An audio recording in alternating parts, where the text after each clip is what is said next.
So maybe everything is okay. Maybe it's not. I don't know. Over the past weekend, we saw two of the biggest banking collapses in U.S. history with Silicon Valley Bank and Signature Bank.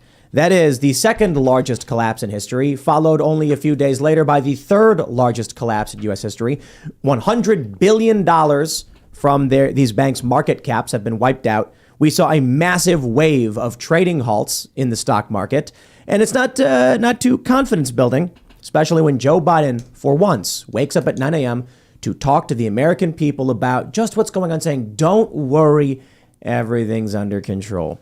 Of course, now most people don't think anything is under control, and it's actually causing a lot of fear. So we'll talk about that. Plus, we got a bunch of other stories, too. We made a bit of news on Friday, I guess, because Steve Bannon criticized Elon Musk, and then every outlet in the world decided to write it up. Then Matt Gaetz took a clip of it, and then Elon Musk himself essentially just called Steve Bannon not smart and evil. We'll talk about that. Plus a whole bunch of other weird things like, I don't know, some giant rock in space is going to fly past the Earth, so the apocalypse may be coming sooner than we think. And then you've got H5N1 fears, because apparently bird flu has been wiping out chickens, and there's concern over whether or not it's now transferring to mammals, which it is.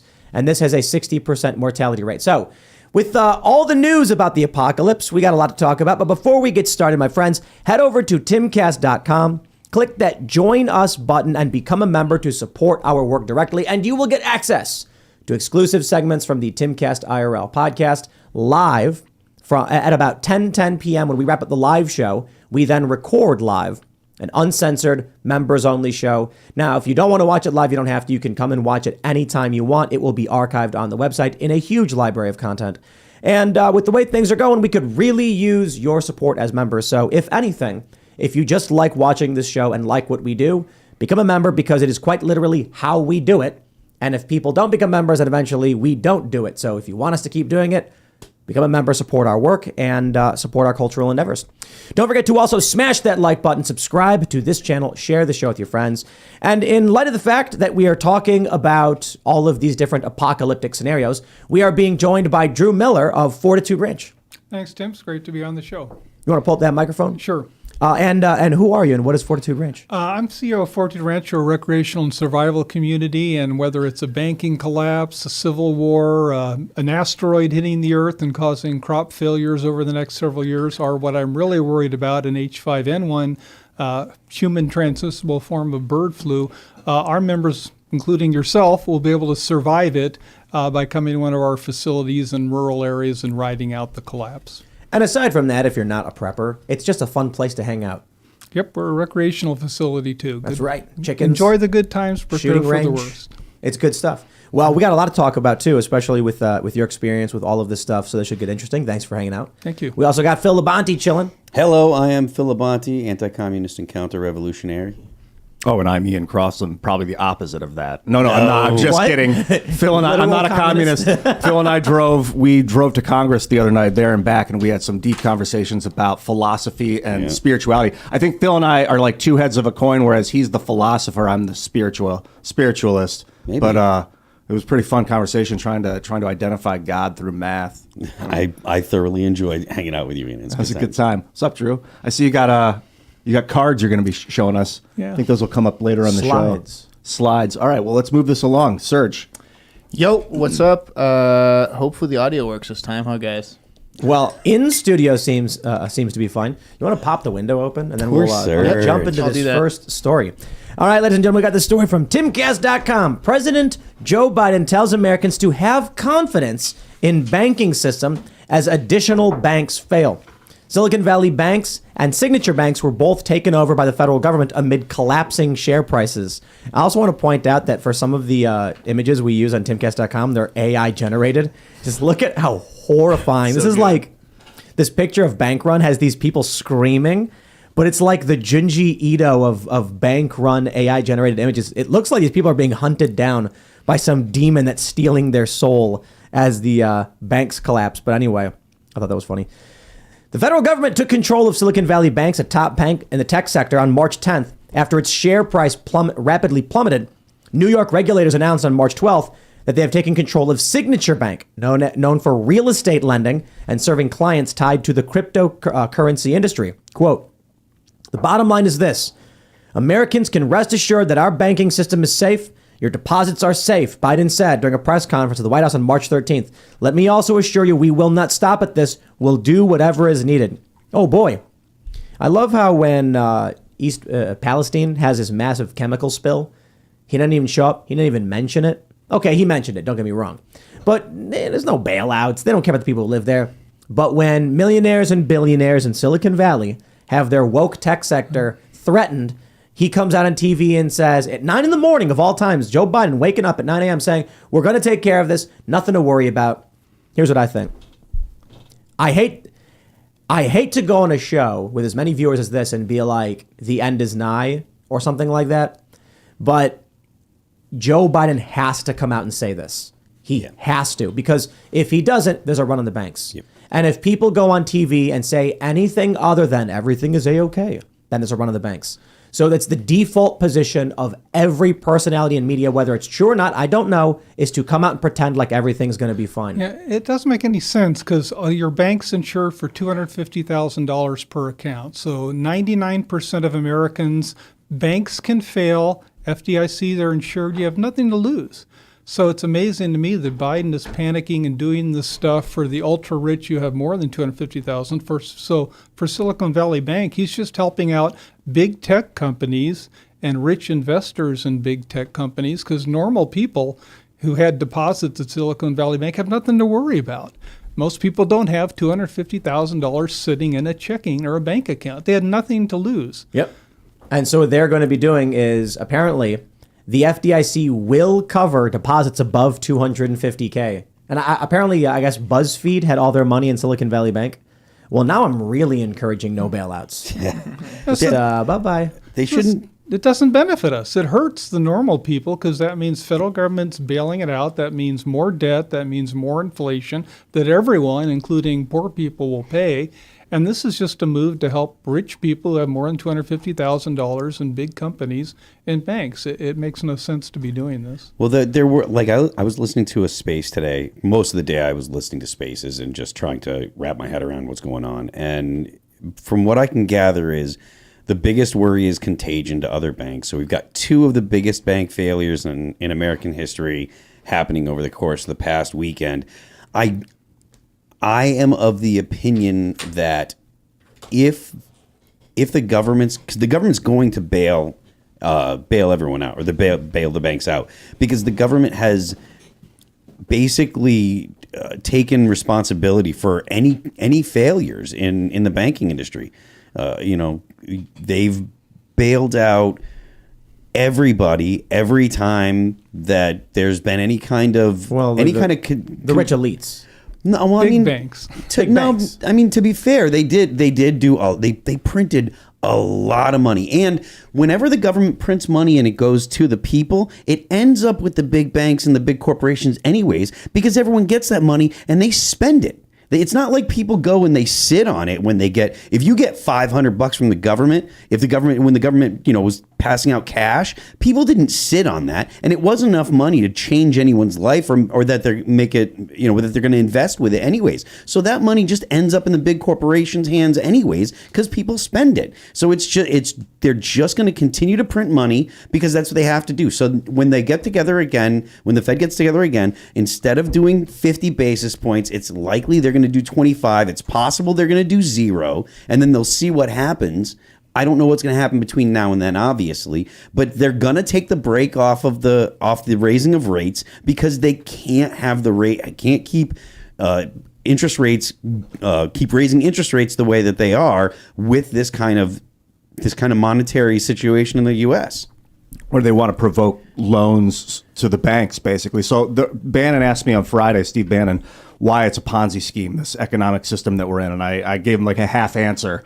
I said that it's because we're borrowing money from our banks, our institutions, our government is borrowing money from the Federal Reserve and then promising to pay them back with interest. The only way to get that interest is to borrow more money from them at interest to pay back the interest, which now we owe interest on the new borrow. So we have to borrow more to pay back the interest on the interest.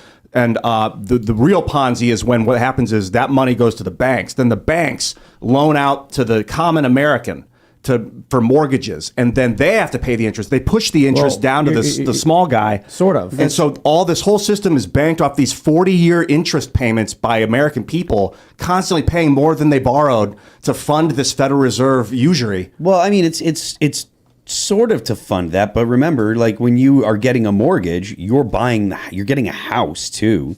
So If you pay the debt, it's technically owned by the bank until you pay them back. Well, yeah, but you get to live in the house. It's not a one-sided operation, is what I'm saying. I understand what you're saying, that it's frustrating that you have to pay more than what you're borrowing, but that's why the banks are in business. So that way, like, they'll lend you the money, you pay them more than they actually lended you. That's the business model. And let's talk about it seriously. A lot of people, they don't like international war and things like that. A lot of people, they don't like the petrodollar. They don't like imperialism. They don't like big bank bailouts. But I believe, for the most part, not completely, but for the most part, these are the evil things that these evil people do that does have a positive effect for a lot of people in this country. That is, when the U.S. military is setting up military bases in foreign countries and pointing guns at people and saying, use the U.S. dollar or else, it creates demand for our currency, and then we don't have to do as much work. And if the petrodollar collapses, then we're going to have to go back to chopping wood and raising chickens on our own and actually producing things in our country, something most Americans aren't prepared for and don't want to do. Most Americans that are young now, they're just demanding free. That's why demanding free stuff. Ken Klippenstein today was tweeting about forgiving student loans. Like today, because they're talking about bailing out banks. The banks that, if you bail out a bank, you're bailing out a bank because people had money that they put into the bank. So that's completely and totally isolated from like the situation with student loans where people didn't have money, they borrowed money, they got an education ostensibly, and then they're asking to be forgiven for that borrowing money. Well, you're the one, you're getting the forgiveness for the education or for the borrowing money, you're getting free stuff. And you get to walk away with the education. You're getting free shit. It's the interest. It's the excessive compounding interest that is the problem. They used to call it usury. That's fine, but that's not the same thing as forgiving the loan in totality. Correct. That's different. Yeah. I'll hardly ever advocate for just deleting people's loans. I think that's kind of dumb. But like the idea, the profiting mechanism of loaning money, I get it. It was a risk. If I loan you $100, there's a risk you'll never show up again. So I've got to at least like give me 110 back. That way, if I loan out 10 times and one of those guys walks away, at least I made my money back. But it's excessive. Compounding interest, debt upon debt is like, it's almost incalculable by the common American mind. It is. The issue here is how our whole economy is one big Ponzi scheme from the get-go that is unsustainable. And going back to 2008, we can clearly see there's holes in the system. They put a Band-Aid over those holes, but the water is spraying through. The ship is sinking. And now we're seeing... It's like that cartoon where the holes are popping up in the hole and the cartoon character is putting his fingers and then his toes and his eye or whatever. You're not going to stop it. But here's what I want to say. Bailouts? Okay. If you want to sit in your lounge chair and watch sports and order nachos and drink beer and not have to worry about anything, you want the bailouts.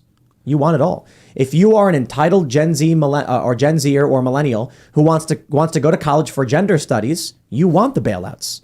And this is why you are seeing the default liberal and leftists be like, we need to make sure we take care of this. Because then they prop up the system that allows them to do nothing. I kind of think we need to go back to a little bit of hard work. I'm not saying everybody should go work on ranches where they tend to chickens and goats and stuff like that, but maybe just a little bit. Because right now we got a bunch of, like that viral video of the Gen Zer being like, why do I have to work to live? That is burned into my brain. And Make them work. It's just let the banks fail. Then they can go be like, I'm hungry. Be like, well, start picking food yourself. Grow your own food and chickens or whatever. Biden says that none of these losses will be borne by the taxpayer from this bailout. He tweeted that 7 hours ago for the record. He said we'll pay for it from the fees the banks pay into the deposit insurance fund. Now, I understand wanting to bail out $250,000 of uninsured. A lot of the 95% of the accounts in this Silicon Valley Bank thing were not insured. So all those $250,000 accounts are gone. but they're decided to bail them out. I understand bailing out the small investor or companies up to I don't think that's $250,000. correct. No, again, if you had less than $250,000 in that bank or any bank, you have no risk. You're covered. If you're It's FDIC insured. They all are. Yes, they are. FDR insured. They all are. The only ones who are getting bailed out are the ones who are beyond $250,000. So there were big tech companies that this bank invested in, and people invested money in these companies, and this bank did too. So we're bailing out a bank because their huge, big payoffs didn't work for them and they failed. And it's back just like we did in 2008. We invested in tons of taxpayers' money to bail out Wall Street firms who had huge investments in derivatives, making billions of dollars of profits for the people working in those Wall Street banks of zero value to American citizens. But, Goldman Sachs, the treasurer, the Secretary of Treasury at that time, was a former Goldman Sachs CEO. And Federal Reserve people, Goldman Sachs and other Wall Street firms, and the government and the Federal Reserve, full of people from Wall Street, bailed out Wall Street at the expense of the rest of the citizens, the too big to fail argument. And that's what's going on here the same way. Only in this case, you're bailing out banks that did bad investments in tech companies, and tech companies that make big donations to people from both political parties. That's who's getting bailed out. This is not to help, low-income people with $250,000, bank money in there. This is just people at the bank making big investments that are getting bailed out from this, not normal citizens. Let's talk about bad investments. BuzzFeed says most of cash and cash equivalents held at SVB. This is from Yahoo Finance. BuzzFeed Inc., Reuters actually, said on Monday that most of its cash and equivalents were held at Silicon Valley Bank, which was shut down. Startup focus lender SVB last week failed. Shares in BuzzFeed were down 8.6% at $1.17 in extended trading Monday. Wow, that's really bad. Silver linings. It's like, it's down 8%, which is really bad, but they're only at $1.17 per share anyway, which is just really bad. The company, which has been grappling with a tough advertising market amid concerns over a slowing economy, also reported a 27% decline in ad revenue to $50 million in the quarter ending December 31st.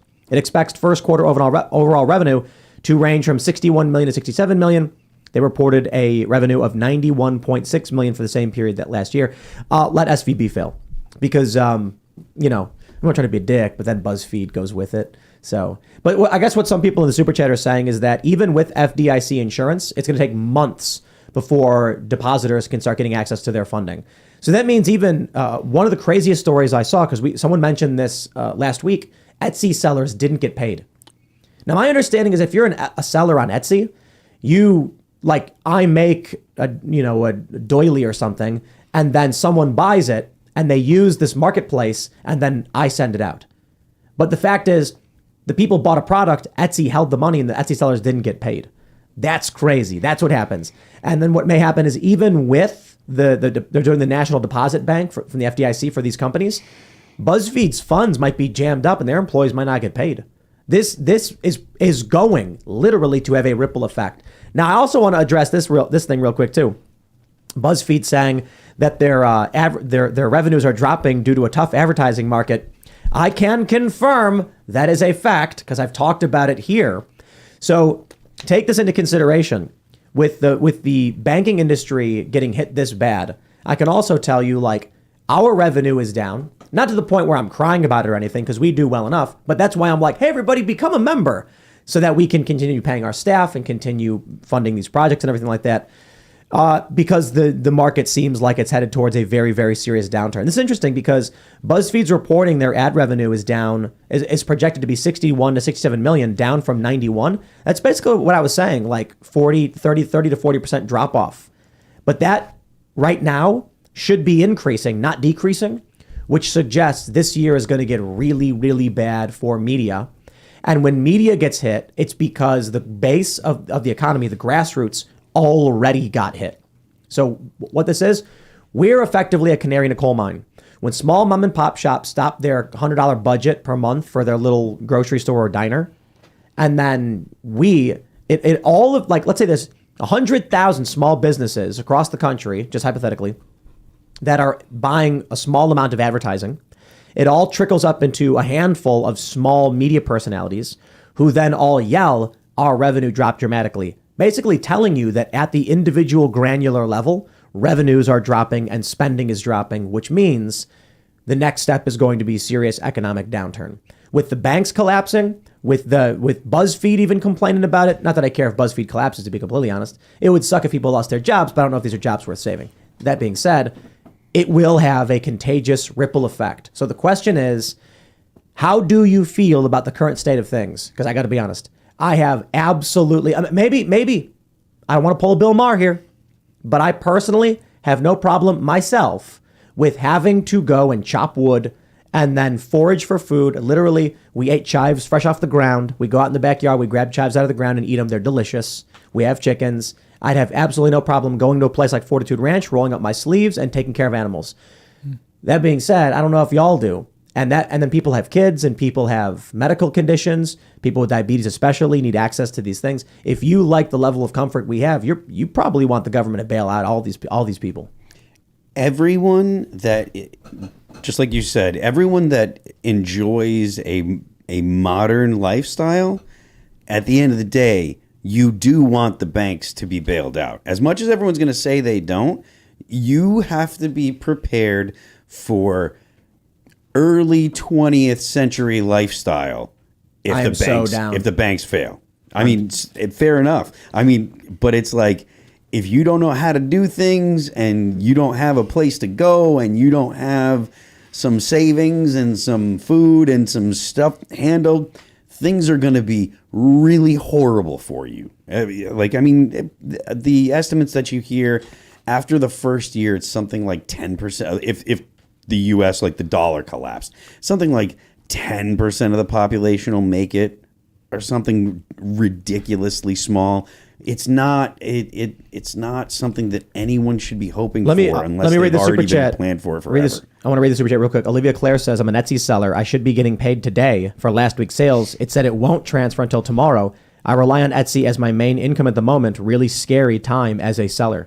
And sellers shouldn't have their money being withheld. I mean, you're the person selling. Yeah. But SVB's money's jammed up, so let's see if they move in quick enough. And if they don't, the crazy thing is if the individual can't get their money, let's say it takes 3 months, that means they're not buying cheeseburgers. That means local mom and pop shop diner, they're not selling cheeseburgers, they ain't buying ads. They're not paying their employees ain't buying cheeseburgers, and it cycles through, it ripples through. Yeah, but you just can't have this continue. You can't keep bailing out firms when they make bad investments in derivatives and spend billions and waste it, and then we bail them out. And now SVP has made bad tech investments. They've lost money. Now we're bailing out. You can't do that forever.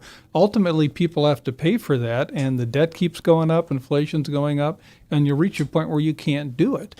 And you just encourage more of this bad investment when you bail people out. It's called the moral hazard problem. It's exactly what we're doing when we keep bailing out. And again, we're not bailing out, small account people. They will be protected. They will be repaid. We're bailing out big tech companies with SVP, just like we bailed out big Wall Street firms before. It's worse than that. It's bailing out wokeness specifically.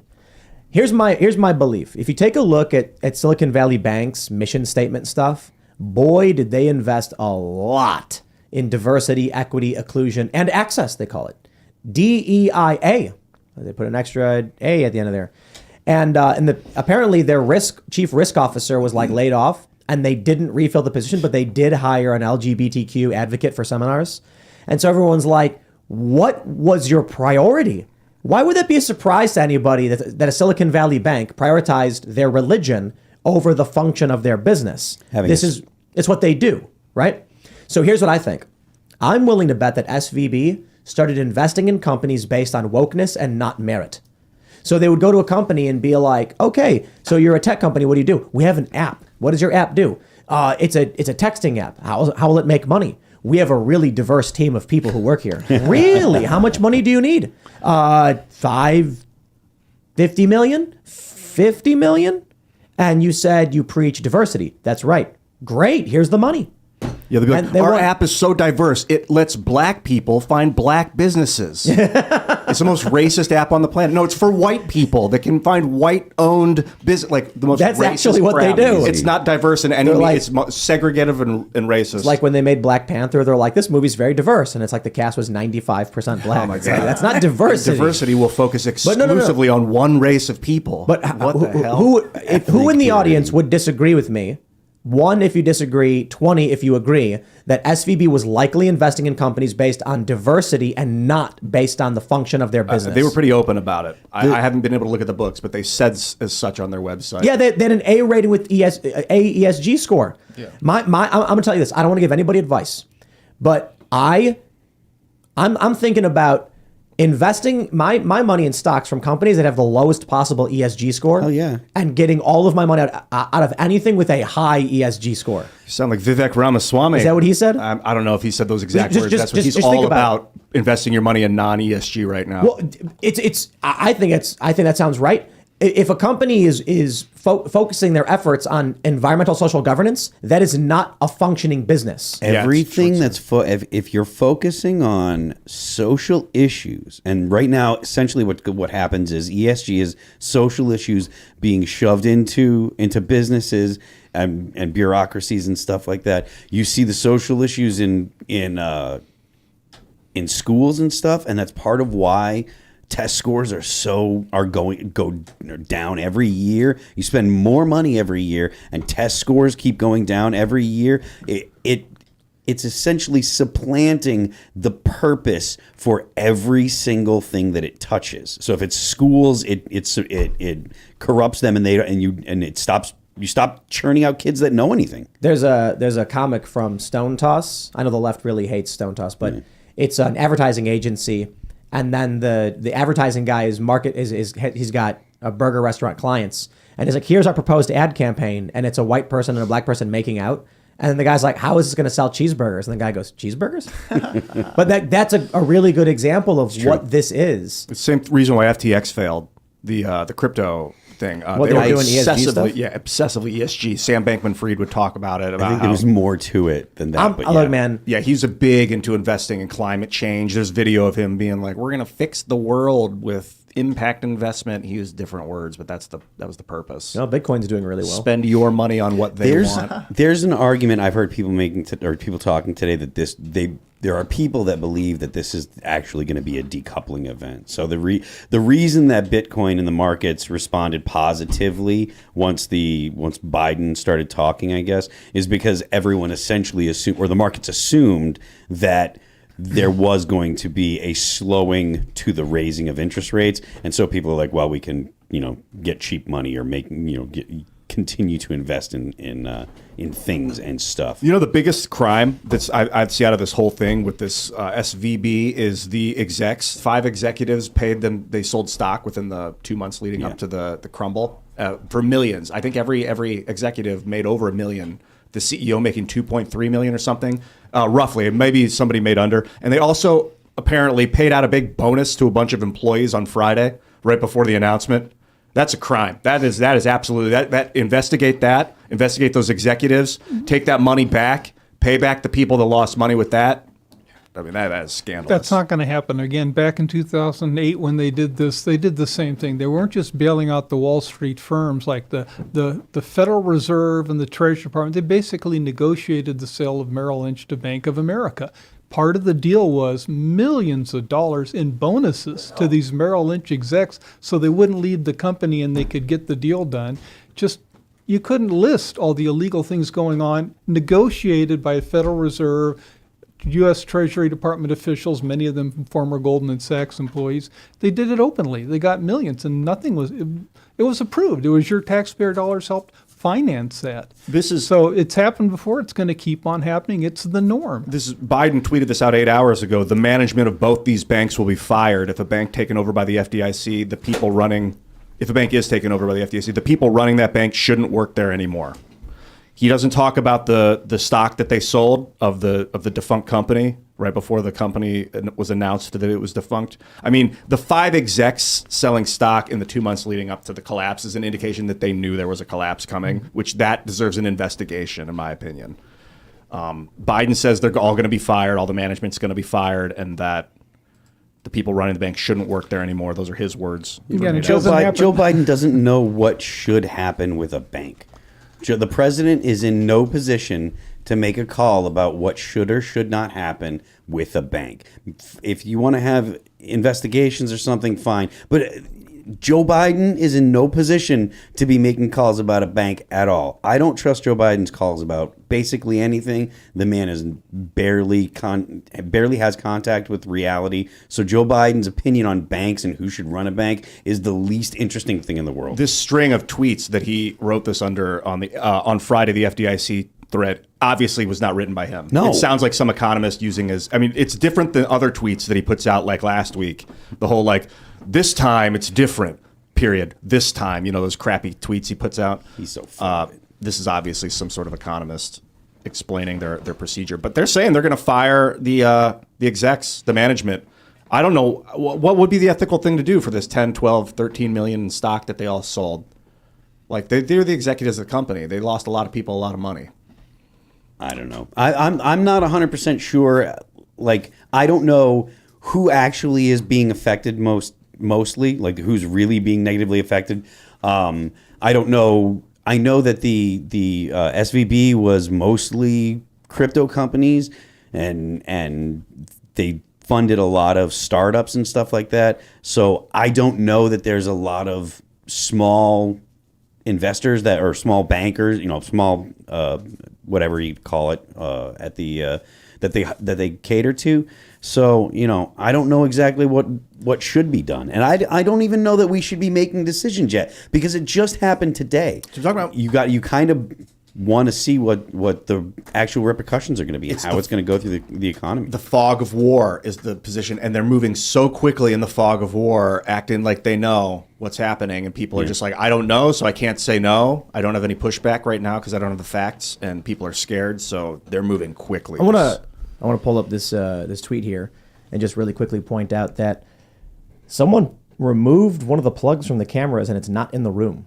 So we're just like Phil's camera died, but they're all plugged in. I'm like, wait, what? And then we looked, and it's just gone. The plug was just stolen by somebody. Cable's gone. Is But it should be okay now. HDMI? Oh, it's back. No, the power cable. Yeah. The plug for the camera is just gone. Yeah, it's a little hammerhead 8, but it's okay. We figured it out because we got mad skills. But anyway, let's talk about the story here. We got this from the Kobasi letter. The 2-year Treasury yield is now on track for one of its biggest 2-day drops in history. The yield is down over 100 basis points from its high last week. Bond markets are moving quicker than what we saw in 2008. Bonds think the system just collapsed.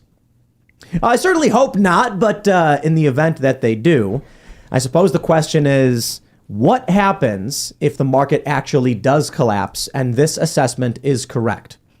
If all of a sudden you wake up in the morning, your bank is telling you, hey, you can't take money out just yet. Hey, we're not so sure what's going to happen. Or outright, this ripples through all these other banks. I got to tell you, I looked at a bunch of bank stocks. I looked at the stocks for some of the banks that we use, and they're all very, very, very down. And that's kind of worrying. So, Drew, what happens? The investors in bank stocks need to be worried, which is largely wealthy people, big funds. Well, but average citizens aren't going to lose from this, and again, your deposits are insured. Well, no.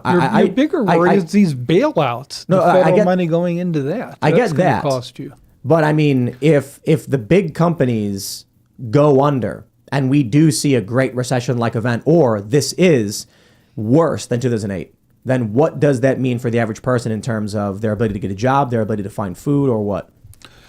Well, I think the 2008 threat and this threat to the average citizens and average banks are grossly exaggerated. I mean, if you're a small bank, a normal bank, you're not affected by things going on in Wall Street. You're not invested in derivatives or high-tech companies. Your banks aren't going to fail because you don't have investments in that. Your investments are in mortgages, traditional stuff. Signature Your Bank was banks real will estate. not fail. Yeah, but what kind of real estate? Commercial real estate, big, bold investments and bad bets? So the investors in that bank, they should lose their money, the bank should fail, and citizens shouldn't bail it out. Because when they bail it out, now I'm being punished. everyone across the U.S. gets punished when the U.S. government steps in and bails someone out. So we will pay for that. You think the real risk to the Americans is if they do the bailouts, not if they ignore it? Correct. So wait, if they do the bailouts, then people are going to lose money and Yeah, because our debt keeps going up, inflation keeps going up, and sooner or later you got to pay for that. And it's going to hurt the economy. It's been hurting us, already. We're likely to have a recession. We've been in recession threat mode for a long time. Why? Because the federal government gave away trillions of dollars unnecessarily during COVID. You cannot give money away.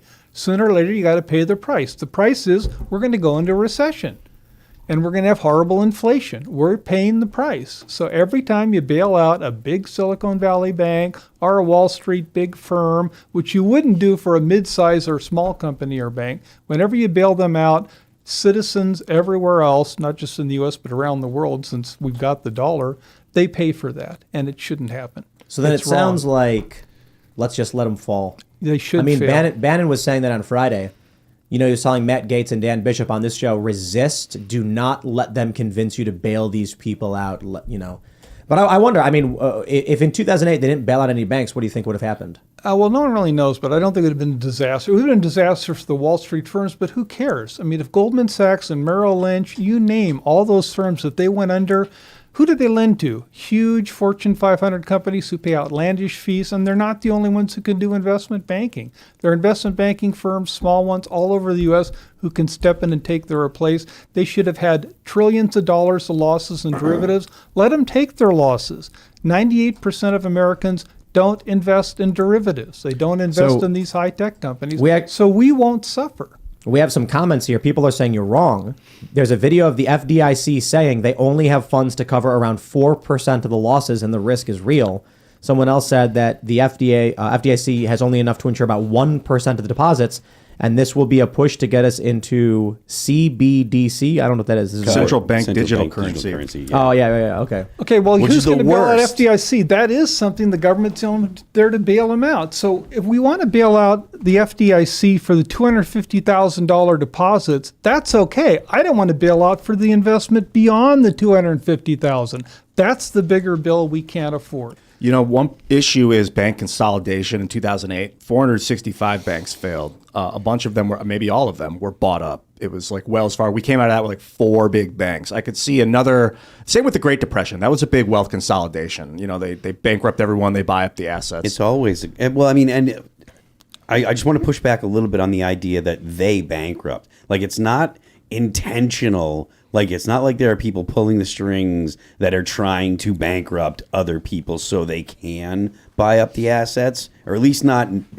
all the time. I know that has happened in history, but still, the point being, like, that the consolidation happens because if you have a lot of money and and everybody loses money, you still have a lot of money, so there's a bunch of opportunities to buy stuff up. That's what happens anytime there's any kind of financial crisis or whatever. Rich people get richer because they have funds to capitalize on the marginal businesses going under. Let me ask you guys a question, though.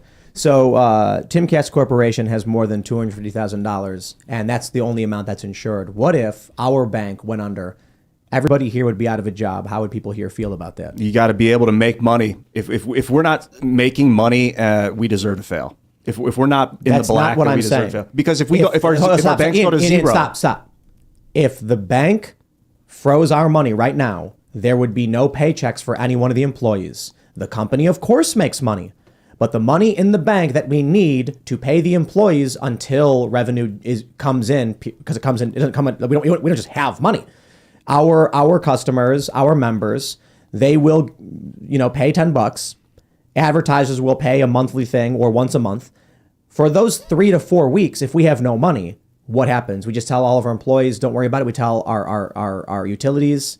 So this is the question. When I'm looking at these tweets about people lining up outside of Silicon Valley Bank, and you show up one day, I want people to think about this. You show up to your bank because you're a regular working class person, and they're like, you have no money. You say, how do I pay my rent? You're a small business who maybe isn't even one of these big woke tech companies or whatever, and you've got $1 million and you need, and you're a business that, you got a decent profit margin. Let's say you're doing 10%, 20% per month. You spend 500,000, you make say 600,000. That money goes into emergency rainy day funds, potential investments. Then you have your employees that are the bulk of those costs. And then one day your paychecks bounce. The bank says there's no funds. What do? You should have 5 bank accounts first, so you have 1.25 million insured by FDIC. Per the size of your bank, you should probably have a ton 5. of bank. The 5 number is great. No, 5's not good enough if you're Facebook. You know what I mean? 5's not good enough if you're Right. Facebook. But for small businesses, you should have multiple bank accounts. A lot of people having issues couldn't get their money out because they didn't have anywhere else to put it. So they're like mad dash to open a second bank account, like have multiple business accounts. Secondly, I think, if your company can't pay the people aren't going to get paid. That's the deal. You know what I was like, thinking? get ready to live without money for 4 months or 3 months or 2 weeks or whatever. I want to say some words just before I make the statement. Max Kaiser and Stacy Herbert, because I was thinking today, we were talking, if we had a part of our balance sheet in Bitcoin went up. And Bitcoin has a different stability. And a lot of companies transferred some of their balance sheet into Bitcoin. And so if we were like, we use primarily USD for all our liquid transactions, but then we store some of the value in Bitcoin and actually pay some employees in Bitcoin. All those employees, that money they get in Bitcoin is worth substantially more right now than it would have been when they received it. So I'm thinking like, I don't know if the intention with all this collapse is to push us into that person was saying, central bank digital currencies or something like that. But it certainly has me looking at my crypto being like, it's up. It does have the intention of bank consolidation, centralization of currency, and then I think they're going to want to try and track it. So, they're going to be any kind of, if you use a CBDC, they automatically can track it. Any kind of Yep. Everything you do. Any digital currency like that, it's automatically tracked. They can turn your money off. They can tell you what you are and are not allowed to buy. Your money is completely programmable. But if that's the direction of the water flow, then maybe we should. No. Oh, crypto? I mean, don't not ignore crypto. it. No, crypto is one thing. Bitcoin is different, and a CBDC is a third. Yeah, CBDC doesn't have to be on a blockchain. I just want to point out the rumors going around, and I don't know if this is true, is that Harry and Meghan had their money in SVB. I heard that. And I don't know if that's true, but everyone's laughing, being like all their money's gone or whatever. Either way, it's probably a scary weekend because even with Joe Biden coming out being like, don't worry, we're going to pay everybody to get access to their deposits or whatever, how long do you have to wait and where is the money? Again, the message should be you don't have to worry if you've got less than $250,000. There's no need to do a run on the bank. That should be the message. No, for sure. The but message shouldn't be no matter how much money you've invested or how badly the government will bail you out. That we cannot afford to do. All that they do is tell these big banks, keep playing with the money like jerks because the taxpayer has your back. You're too big to fail. They say, and it's not coming from the taxpayer, but here's what Joe Biden's not telling you. The money paid to the FDIC, the premiums paid for FDIC insurance is intended for you, the little guy, not for the millionaires and the billionaires. And now what they're saying is your rainy day fund is being given to the millionaires and the billionaires. Sound like Bernie Sanders over here. The millionaires and the billionaires are getting your FDIC money. From 5-cent nickel, historically, the FDIC pays insured deposits within a few days after a bank closes, usually the next business day. And what they'll do is they'll open a new account at another insured bank and then send you the money that way. Someone mentioned that it might take a couple months earlier, but I think they move pretty quick, hopefully. If that's true, then I think the small guy doesn't have anything to worry about. Well, here's a post from Amy Curtis on Twitter that I saw. It said, here's why the government is going to bail out SBV but won't send disaster aid to Ohio. And you can see an image showing California as very blue. Well, you can't really see it because the way it's cropped on screen. There you go. And then you have this image, which is Ohio being like all red and East Palestine being, over here in the eastern Ohio. So a lot of this does absolutely feel like a combination of elitism and partisanship. The fact that Joe Biden got up at 9 a.m, first thing, and said your money is safe.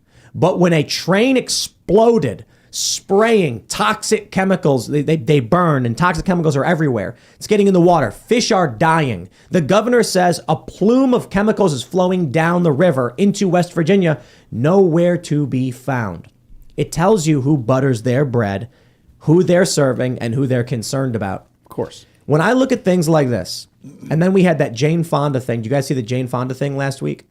Hanoi Jane talking. She said on The View She was asked, we have to fight for pro-choice, whatever. And then Joy Behar was like, well, short of protesting and voting, what do we do? And she said murder. And then someone was like, wait, what did you say? And she goes, murder. And they went, no, she's joking. So the way I see it is all signs are indicative of systemic collapse, whether the bond market is correct or not in the previous segment, that it's going to collapse, whether the banking thing, two of the biggest collapse in history happening back to back. And they're seeming like one's in California, one's in New York. Are they related? All I got to tell you is hyperpolarization, hyperinflation. Maybe not hyperinflation, but inflation's ridiculously high. Now banking collapses and people on TV saying psychotic extremist things.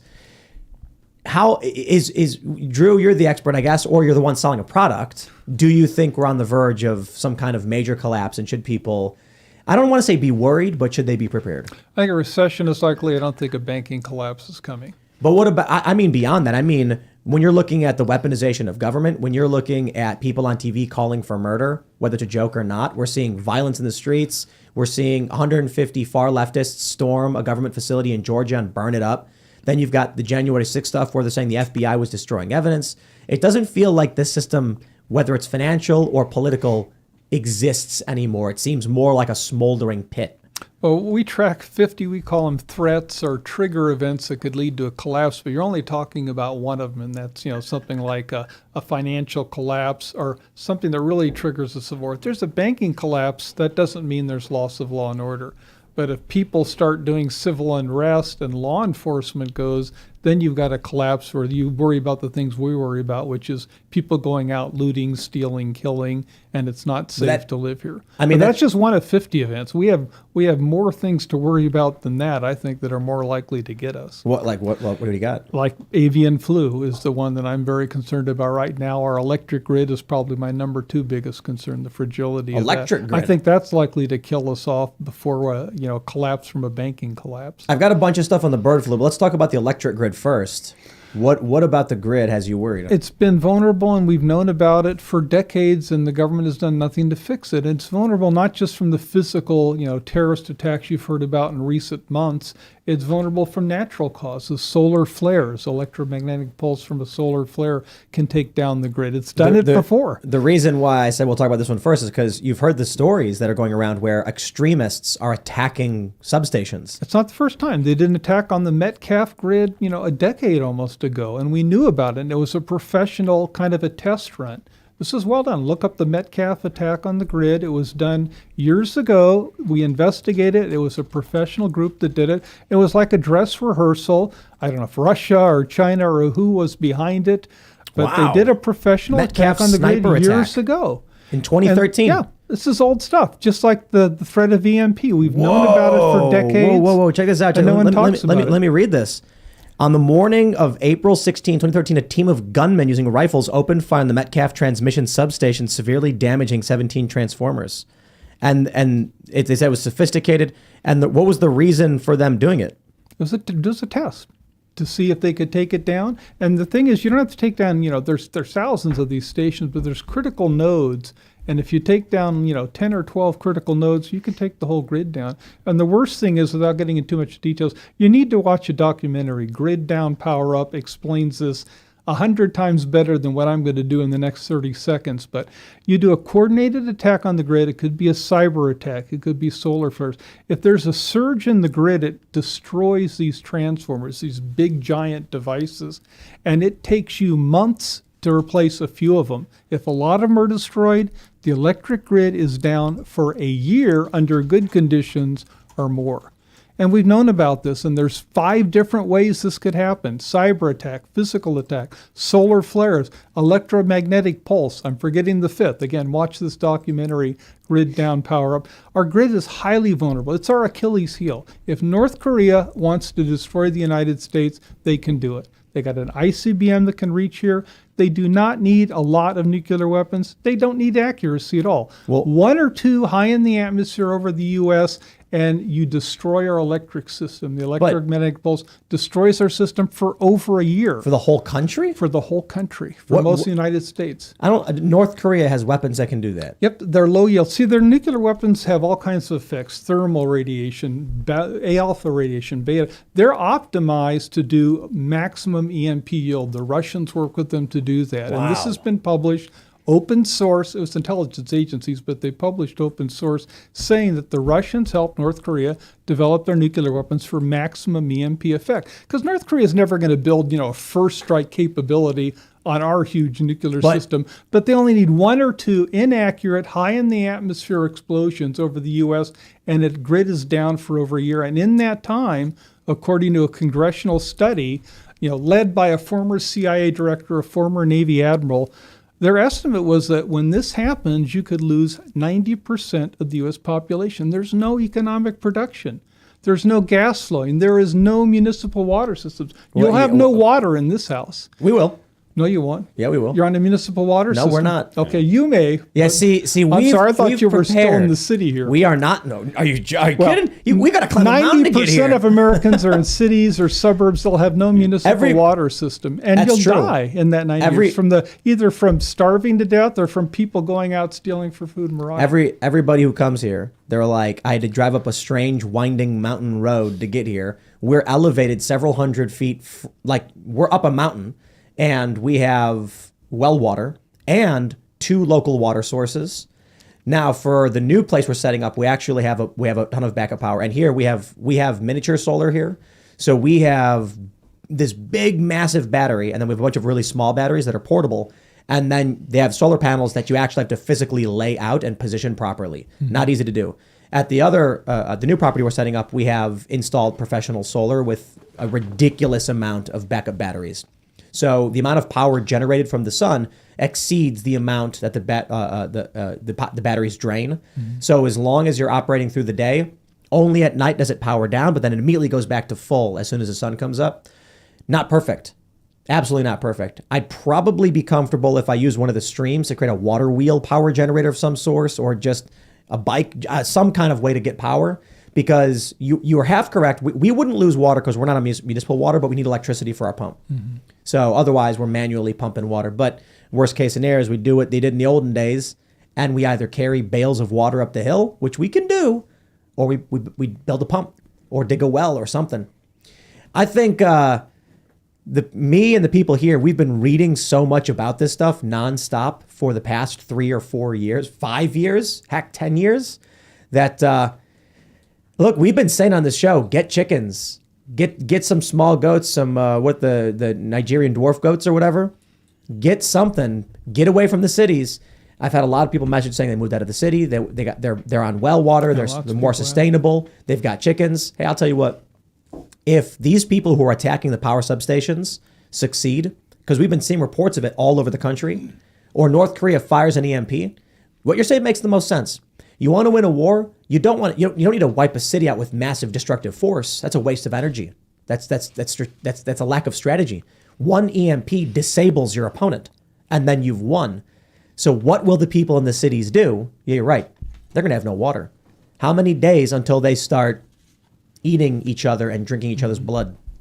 And again, the marauder threat is something you got to be prepared for, because if you can't defend your preparations and your facilities, the people who aren't prepared, which is the vast majority, will come and take your supplies and your solar systems and all that. That's right. But I'm just mentioning a couple threats. We actually track 50 of them, and I'm not sure which one is the worst, but the one that right now is sounding the most alarm bells for us is H5N1 avian flu, because it mutated last year. It's not the same virus, and it's wrong to call it bird flu. It's now bird and mammal flu.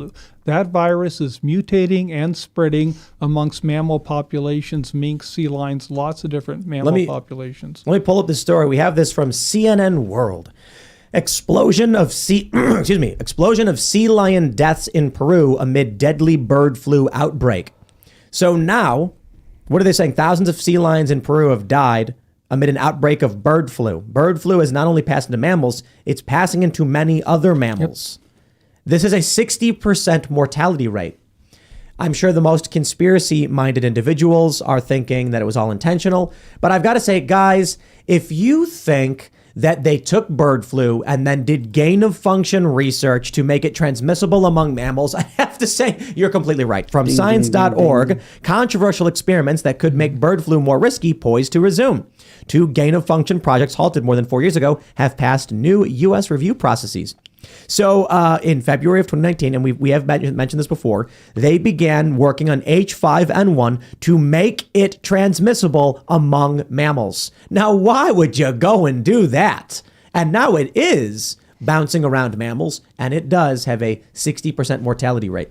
That's correct. They actually did it the first time back in 2011. They did it, and for a while they tried to stop publishing it, but they ultimately ended up letting them publish. And I'll explain why they do it, why the government does it. I just don't want your bloggers to take my head off for defending them. But this is why the government You're going to take your head off no matter what. I know. This is why the government does gain of function research. They do it with this reasoning. Hey, eventually H5N1 will mutate to become human transmissible. It'll happen naturally. And biologists have said that, and they're right. It happens all the time. Virus is always mutating. So they say what we're going to do is we're going to speed it up in the lab. We're going to develop a human-to-human contagious or mammal-to-mammal contagious version. Now, once we've got this in the lab, we'll keep it in the lab and we'll develop vaccines. So when the natural happens, we'll prepare. That's their argument for doing it. But the problem here is back in 2011, I don't care if they do that at Fort Detrick, which, by the way, isn't too far from you. And, if the Army's doing biological research for defensive reasons, I'm for that. But when they released it and published how you do it so that anyone from Al-Qaeda to North Korea to Syria, you name it, I could do it. I've got the knowledge. It's a low-tech way to do it. And you publish results. Now you've just increased our odds of any nutcase doing it and then releasing it. So it's happening naturally, but the threat is not low. That's what I was arguing here. The threat is not low because a natural mutation may occur. The threat is high because it has mutated. It is now spreading amongst mammals. It started with minks last year. Sea lions, other things may be spreading now. But they're not the only threat. You could deliberately do it in a lab. You could deliberately do it a low-tech way in the basement. I'm saying bad guys could be doing it now, too, because we've published how to do it. It's very well known. So to me, it's inevitable. Biologists have used that word in congressional testimony, warning Congress, we must be ready for avian flu, H5N1, to be spreading amongst humans. They've been warning Congress for a decade now. Has anything been done? Not a damn thing. What can they do? Just like that, there's a lot of things they do. For one thing they do, the first thing is just warn people. Don't have the CDC saying, oh, it's low risk. It's not low risk. All kinds of medical groups are saying, watch out, it's coming. The probability of a pandemic has gone up, but the CDC the Center for Disease Control, keeps saying it's low, and it's not.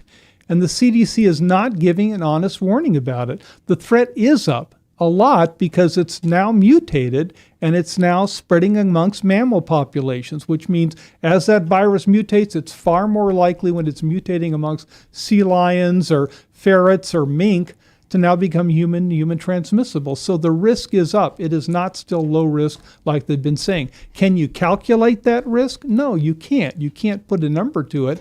But that's why the CDC absolutely cannot say it's low risk. It's an unknown risk. I think it could be very high probability. It could be 50% it's going to happen this year, 75%. CDC cannot know that. So why are they announcing it's low risk to humans when you cannot know that risk? Without going into great detail, let me just say I think the people who watch this show, I think myself personally, I'm pretty sure the other people in the room, have very little faith in the CDC for a variety of reasons. Yeah, the CDC wants to prevent panic, one, Yep, which is why they'll absolutely. say don't worry about it. Secondly, when it comes to COVID, the way they handle COVID, they did not talk about prophylactic measures. They never really talked about prevention. They talked about how to deal with it once it already hits. I don't want to inject the thing or do the thing. Where's the I vitamin D? I don't want to deviate from the bird flu Well, subject. this is why I think we haven't heard about how to prevent and Right. prepare for how to heal from this stuff before it gets you. Because if the methodology is let's heal it once it strikes. I think the CDC is completely inept or malicious, and they're incapable of properly advising. It was so bad that Steven Crowder got multiple strikes, and it's not just them. It's the big tech industry. Steven Crowder got, I think, 2 strikes on YouTube for talking about what the CDC was saying. That's how insane the whole thing is. So generally, let me just say about all of this, I don't think anyone is going to give us an honest assessment of what this is and what might happen. But I will say, I do believe, based on what we've already seen, well, I should say this. The news has reported the gain-of-function research to make bird flu transmissible among mammals happened a decade ago, and they kept doing it. And now that the Department of Energy and the FBI are saying lab leak, how hard would it be for this to leak from a lab? Accidents happen. Or worse still, as you mentioned, bad guys can do it very easily. Sure, and bad guys can take it out of a lab very easily.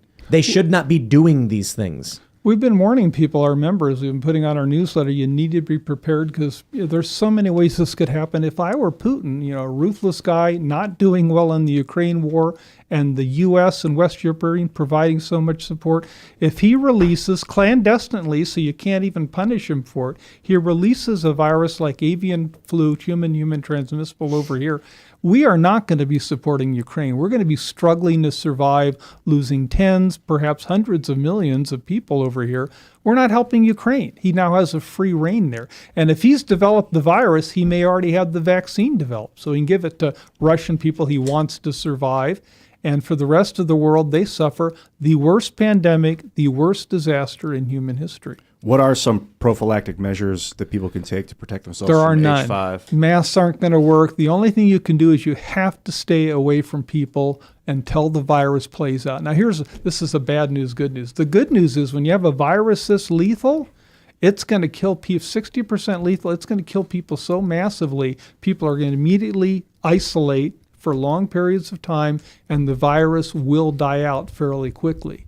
The virus it's not good for a virus to have super high lethality because you end up killing off your virus. You can't survive. Well, if it's low level like COVID or flu, you keep spreading it all the time. This you will not. You will have to be isolated for at least months, perhaps over a year. So you've got to have food and the ability to defend your food, which is the other reason why there's no warning of this coming out. If you warn about a collapse, you have to warn about marauder threats.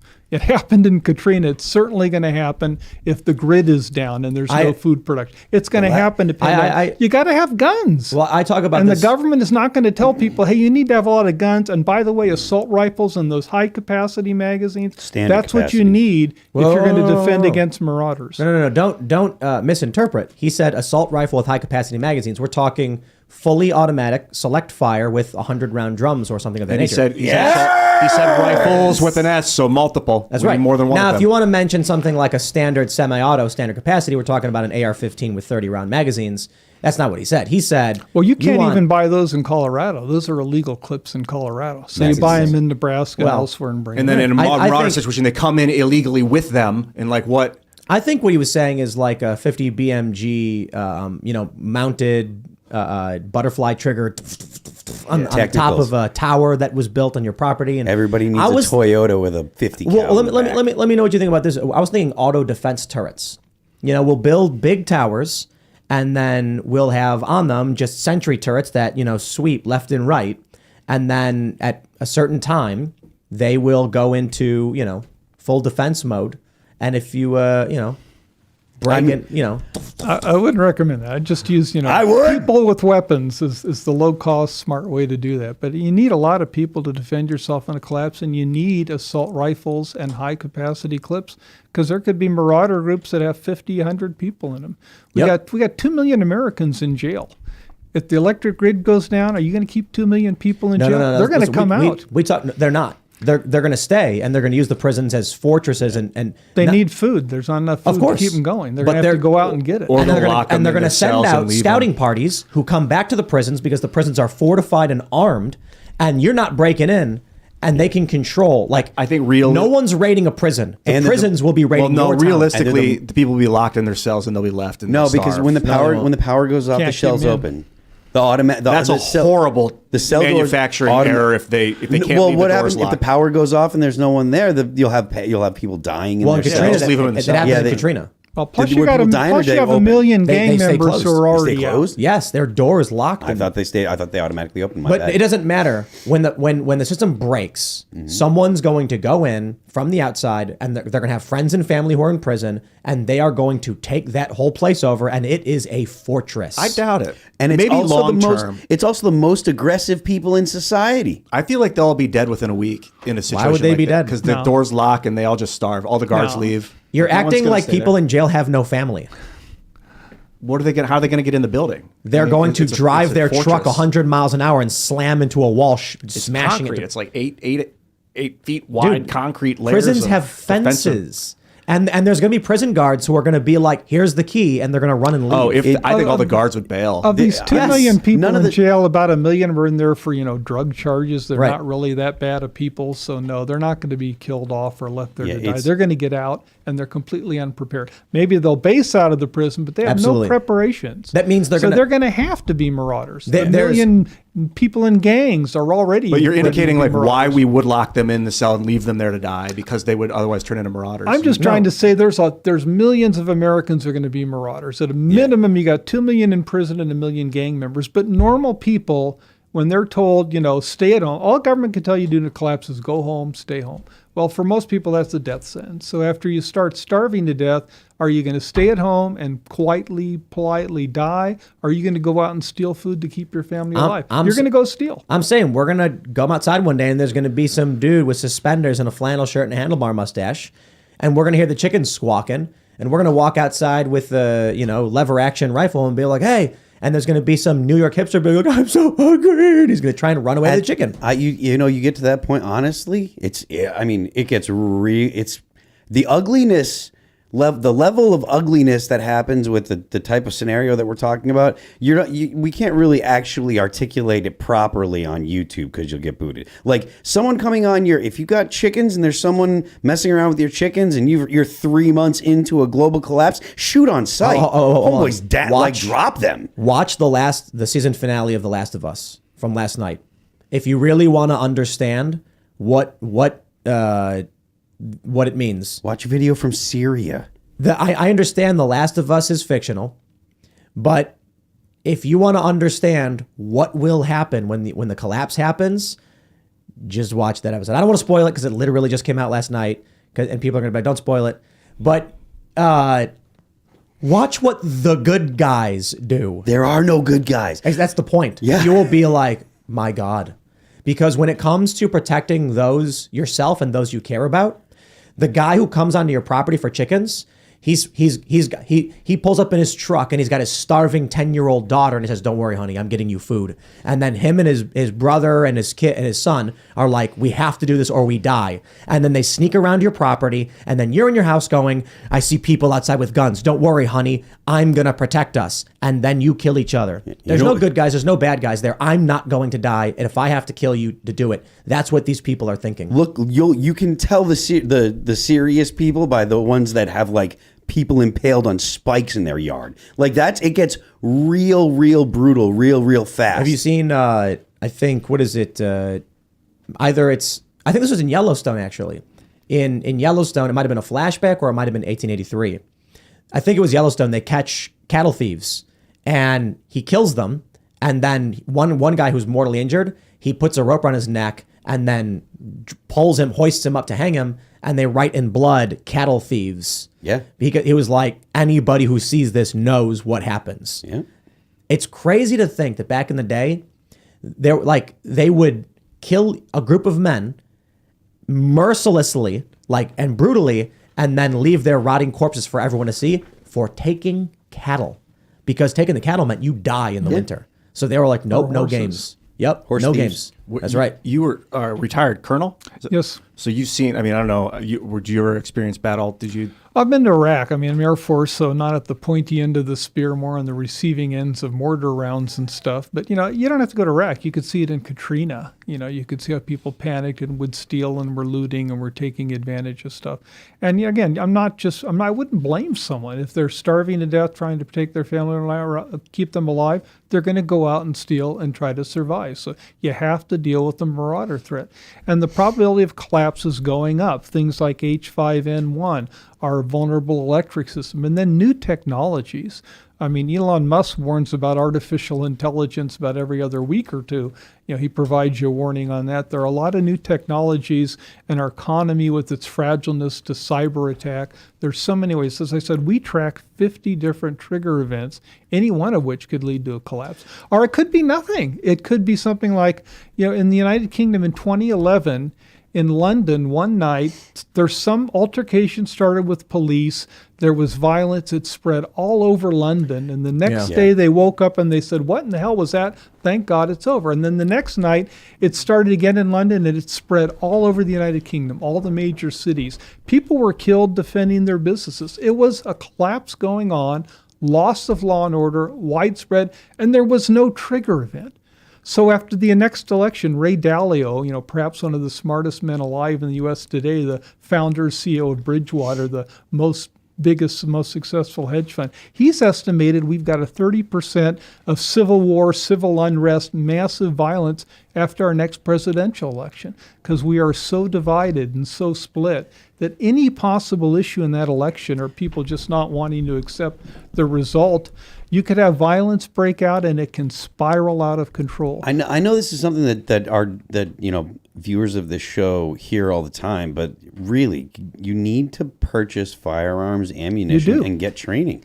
You need to know how to use firearms and ammunition. How to load magazines, how to clear stoppages, malfunctions, and stuff like that. When you go to a firearms class, they're not teaching you safety stuff. The safety stuff is very, very basic. You go over that, and it only takes a little while. They're teaching you how to fix your gun if there's a problem when you're in a gunfight. And people should learn how to do that. Not just that, when a collapse happens, people from the cities, many of them will lose their thumbs. And I'm talking I have to imagine, a massive percentage of them. Because I can't tell you how many times I've seen people hold a gun wrong. And it's scary when you go to a range and someone's giving instruction and the first thing someone does is pick up the gun and put their hand over the... And they stop, never do that again. I've seen people actually get ready to shoot after being told not to do it and still put their hand over the back of the gun. Do you want to have your thumb get ripped off? You were told not to do that. I have seen people, there's viral videos of this, where a guy's in a range. You can look at the video up, and then he shoots, and then he takes the gun and he waves it around, and they tackle him. These people don't get it. It's you need to have basic understanding of this stuff, but some people just don't get it. It's going to get bad. I have to imagine New York City is going to be the last place on the planet anyone's going to want to be if the system does collapse. Well, they won't stay there. They'll leave and they'll end up going to the areas all around New York City if they can get out. I don't know if you can call it civil war, but it will be, if a collapse happens within the first 3 days, the entire New York metro will be riots, ransacking, shootings, murders. Yep. I think a lot of people will be trapped in their houses. Mm-hmm. And then after a half a day, when they're desperately thirsty and there's no water, one person's going to be like, we need to find water, man. There ain't going to be any water anywhere. So they're going to go outside, and then someone's going to walk up, shoot them, and take whatever they can. Or they'll just get hit by a sniper. They'll walk outside and bang, and they'll be down. After 3 days of fortification in a chaos situation, people are waiting, watching. There's For no what reason? reason. Maybe they'll walk up to you because they don't want to expose their body to other sniper fire. It's going to be about hiding in buildings and shooting out windows and stuff. No, because what? Why would you stand outside? Why would you shoot someone? Why would you sit in a building just to shoot people? For if you can't go out there and collect their stuff, what's the point of just shooting them? You're going to expose yourself because you're going to make a lot of noise. You're going to draw attention to yourself. No, stop. I guess you would wait and see if they had anything on them. No, you wouldn't waste ammo. But if someone goes outside to look for stuff, likely someone will rob them to try and go raid there. Or more importantly, you'll lock your door in your apartment and be like, we can't go outside. And then all of a sudden you hear bangs and then you're like, what's happening? And then you hear a loud bang. The first bang was the door being kicked open. The second bang was the person who lived there being killed as the people ransacked to steal their Chef Boyardee because they're not going to die. And there are people in cities who have guns. And the people in cities who have guns are the people who don't follow the law. I don't even know how to talk about how people in a city can defend themselves in that situation. Is that even a viable conversation? No, you need to get out of a city. Even a big suburban area, you won't survive a long collapse there. You got to get out. You have no water, you can't raise food, and there's just too many bad people around. You need to get out. Yep, you're in trouble. If the power grid goes down, like I said, it's something around 10% of the population will survive after a year. Because, I mean, a bunch of people that are, a significant portion of the population is going to die just because they don't get the medication that they need. And Diabetes, you're gone. If you have any kind of heart medication, whatever, you're gone. Yeah, and government regulations prevent us from stockpiling that kind of stuff. The government is the biggest barrier to preparation, all the regulations and rules. They're outlawing wood stoves. Yep. Wood stoves is our main interest. Yes, we got solar, but Unreal. if we're going to heat and we're going to cook meals, we need wood stoves. We got wood stoves. You can They're make a wood outlawed stove in a with lot of areas. You can make one with a tin can. Not a really You good know. one, and you want a Well, lot of one's gonna heat your efficiency and house. capacity one. I made the point a few months ago that one of the benefits we have as civilized society is I would just say passive knowledge. That is, we know smelting ore is a thing. We don't really know how to do it. I mean, I don't. But just the knowledge of its existence means that in the event of a collapse, we could eventually start trying to work out how this thing had been done. Whereas thousands of years ago, before the discovery of certain technologies, they didn't know, they couldn't even begin to try and find things because they didn't know it existed, right? Well, that's the good side. And that's literally what the they would do, bad is they side is, when the grid's down and you're back to the 1800s, most Americans can't survive in the 1800s. Well, They no. don't have the skills to do it. My point is, I think. So I made this point, and then all of a sudden, a bunch of weird left-wing channels were like, Tim Pool thinks he can blacksmith, and I was like, my point was that I can't. My point was that none of us can. My point is that something is so basic as taking a rock, heating it up, and making metals that's been done for thousands of years, the average person has no comprehension of. We know it exists, so we can maybe after a few years figure it out. But my point is I think the people who watch this show, the people who are aware of this already, are likely the people who would survive. Likely, not everybody.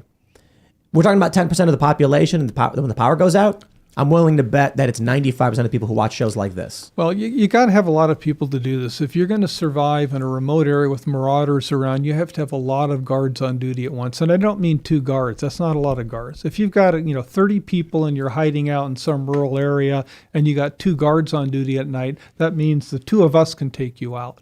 Because all we do is we watch you clandestinely. We figure out you got 2 guards. We know where you are. We set up our shots. 2:30 or 3 in the morning on the walkie-talkies. You got your guy? Yep, I'm ready. 5, 4, 3, 2, 1. We shoot at the same time. Your 2 guards are now dead. Did someone inside hear a gunshot? They might have, but 2:30 in the morning, they wake up. They heard a noise. Do they hear anything else now? It's completely quiet. They go back to bed. So the other 28 people are sleeping inside. 2 of us go in. If you're lucky, we just steal stuff. If you're not lucky, these marauders now kill you while you're sleeping. You need a lot of guards. You need a lot of discipline and system. That's why Fortitude Ranch is set up to have a lot of guards on duty. Everyone, all our members have weapons. And we can defend ourselves. But a typical person who says, I'm going to build a little house somewhere and my family will come and we'll survive. You might survive the first month or 2, but after the easy targets are gone and marauders are going elsewhere and everyone's left New York City and they're all out in the rural areas looking for food, they'll get you. So I was this past weekend hanging out at the casino, and the conversation of The Last of Us comes up, the TV show. And this one guy, it was one of the funniest things ever. So the issue of Mario Brothers comes up because a guy has a little Mario Brothers toy. And then I mentioned that the Mushroom Kingdom people, like Toad, are cordyceps infected humans because the fungus is growing out of their head. It's a joke. And then some guy's like, hey, have you seen The Last of Us? That show's really great. And I was like, yeah, I actually really enjoy it. And then he looks around the table and goes, except for that one episode. And then everyone starts going like, yup. And see, the thing is, you're not allowed to talk politics when you're at the casino at the tables because they don't want any animosity.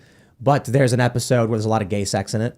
And so, but everyone immediately starts talking about it. Now, the reason I bring it up in this context is the guy then says, I don't understand why movies and shows keep doing this stuff.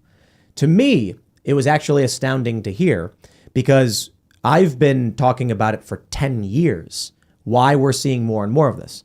The reason I'm bringing it up is not to rehash any kind of wokeness, but to point out regular people have no idea what the is going on at all. And I don't blame the guy. He's just some dude who probably works his job. Then he goes and watches TV shows with the wife, hangs out on the weekend at the casino, and is confused as to why he's seeing gay sex in a TV show. Me, I'm like, oh, I told him Hollywood is threatened to withhold tax credits from companies unless they put this stuff in. He didn't know that. I think the people who are watching shows like this are the people who probably will survive. Not every single one of you. Sorry. Because I think that would be absurd to say 100% of the Timcast audience will make it. I don't know, but a large portion. Because so many of these people who watch have already said, I've moved away from cities, I've gotten chickens, I've tried to be more self-sufficient and more self-sustainable. That's the kind of attitude you need if you're going to make it. Now, if you really want to guarantee you make it, you just go full prepper. Because the preppers are going to be the one who are laughing in the end. They got nothing to worry about. They got 3 years worth of beans, frozen or whatever in a sub-basement. The rest of the people in the cities, I don't know, a couple days they'll be drinking blood. I'm not even kidding. You can't drink this. In New York, what's your water supply? If you know where to look, there's actually a creek that goes under the city. And there's this video where a guy hops over like a 6-foot wall into a space between a building. And he says they've preserved this stream that used to be here. Okay, great. You got some really dirty and disgusting fresh water. Good luck. Might as well drink the Hudson. Better than the salt water, I guess. No, most people are going to be thirsty. And when all the water's gone, and so first of all, the water pumps aren't going to work. A lot of the water pressure comes naturally because the water comes from an elevated source. So I think I think New York has a few stories of water pressure, interestingly. But all that's going to fail because it requires systems and maintenance. And one water main breaks, nobody's paying attention to it. No one's working on it. Water shuts down very, very quickly. I think within a few days, water stops working. Then bottled water is gone. Gatorade is gone. Whatever drinks people have, those are dehydrating you. They're not hydrating you. The sugary drinks, that's all gone within a matter of a few days, not being replenished. Then someone finally says, I'm thirsty. Many of these people start leaving. Shooting starts happening. People are starting to get hungrier. Now the food's going away and a lot of it's spoiling. I would say within a few days, people are drinking blood because there's nothing else to drink. There's no water. What do? People are going to become very, very desperate. You'll die within a week with no water. So they'll start walking. But how far can you walk out of New York before you find water? You're not going to find water. The average person will not do it. Some people will, don't get me wrong. Some people are smart. They'll follow an animal. That's one of the things they do. What they say you do is this. If you find a wild animal, you capture it and make it wait for a little while. I think I learned this on Joe Rogan.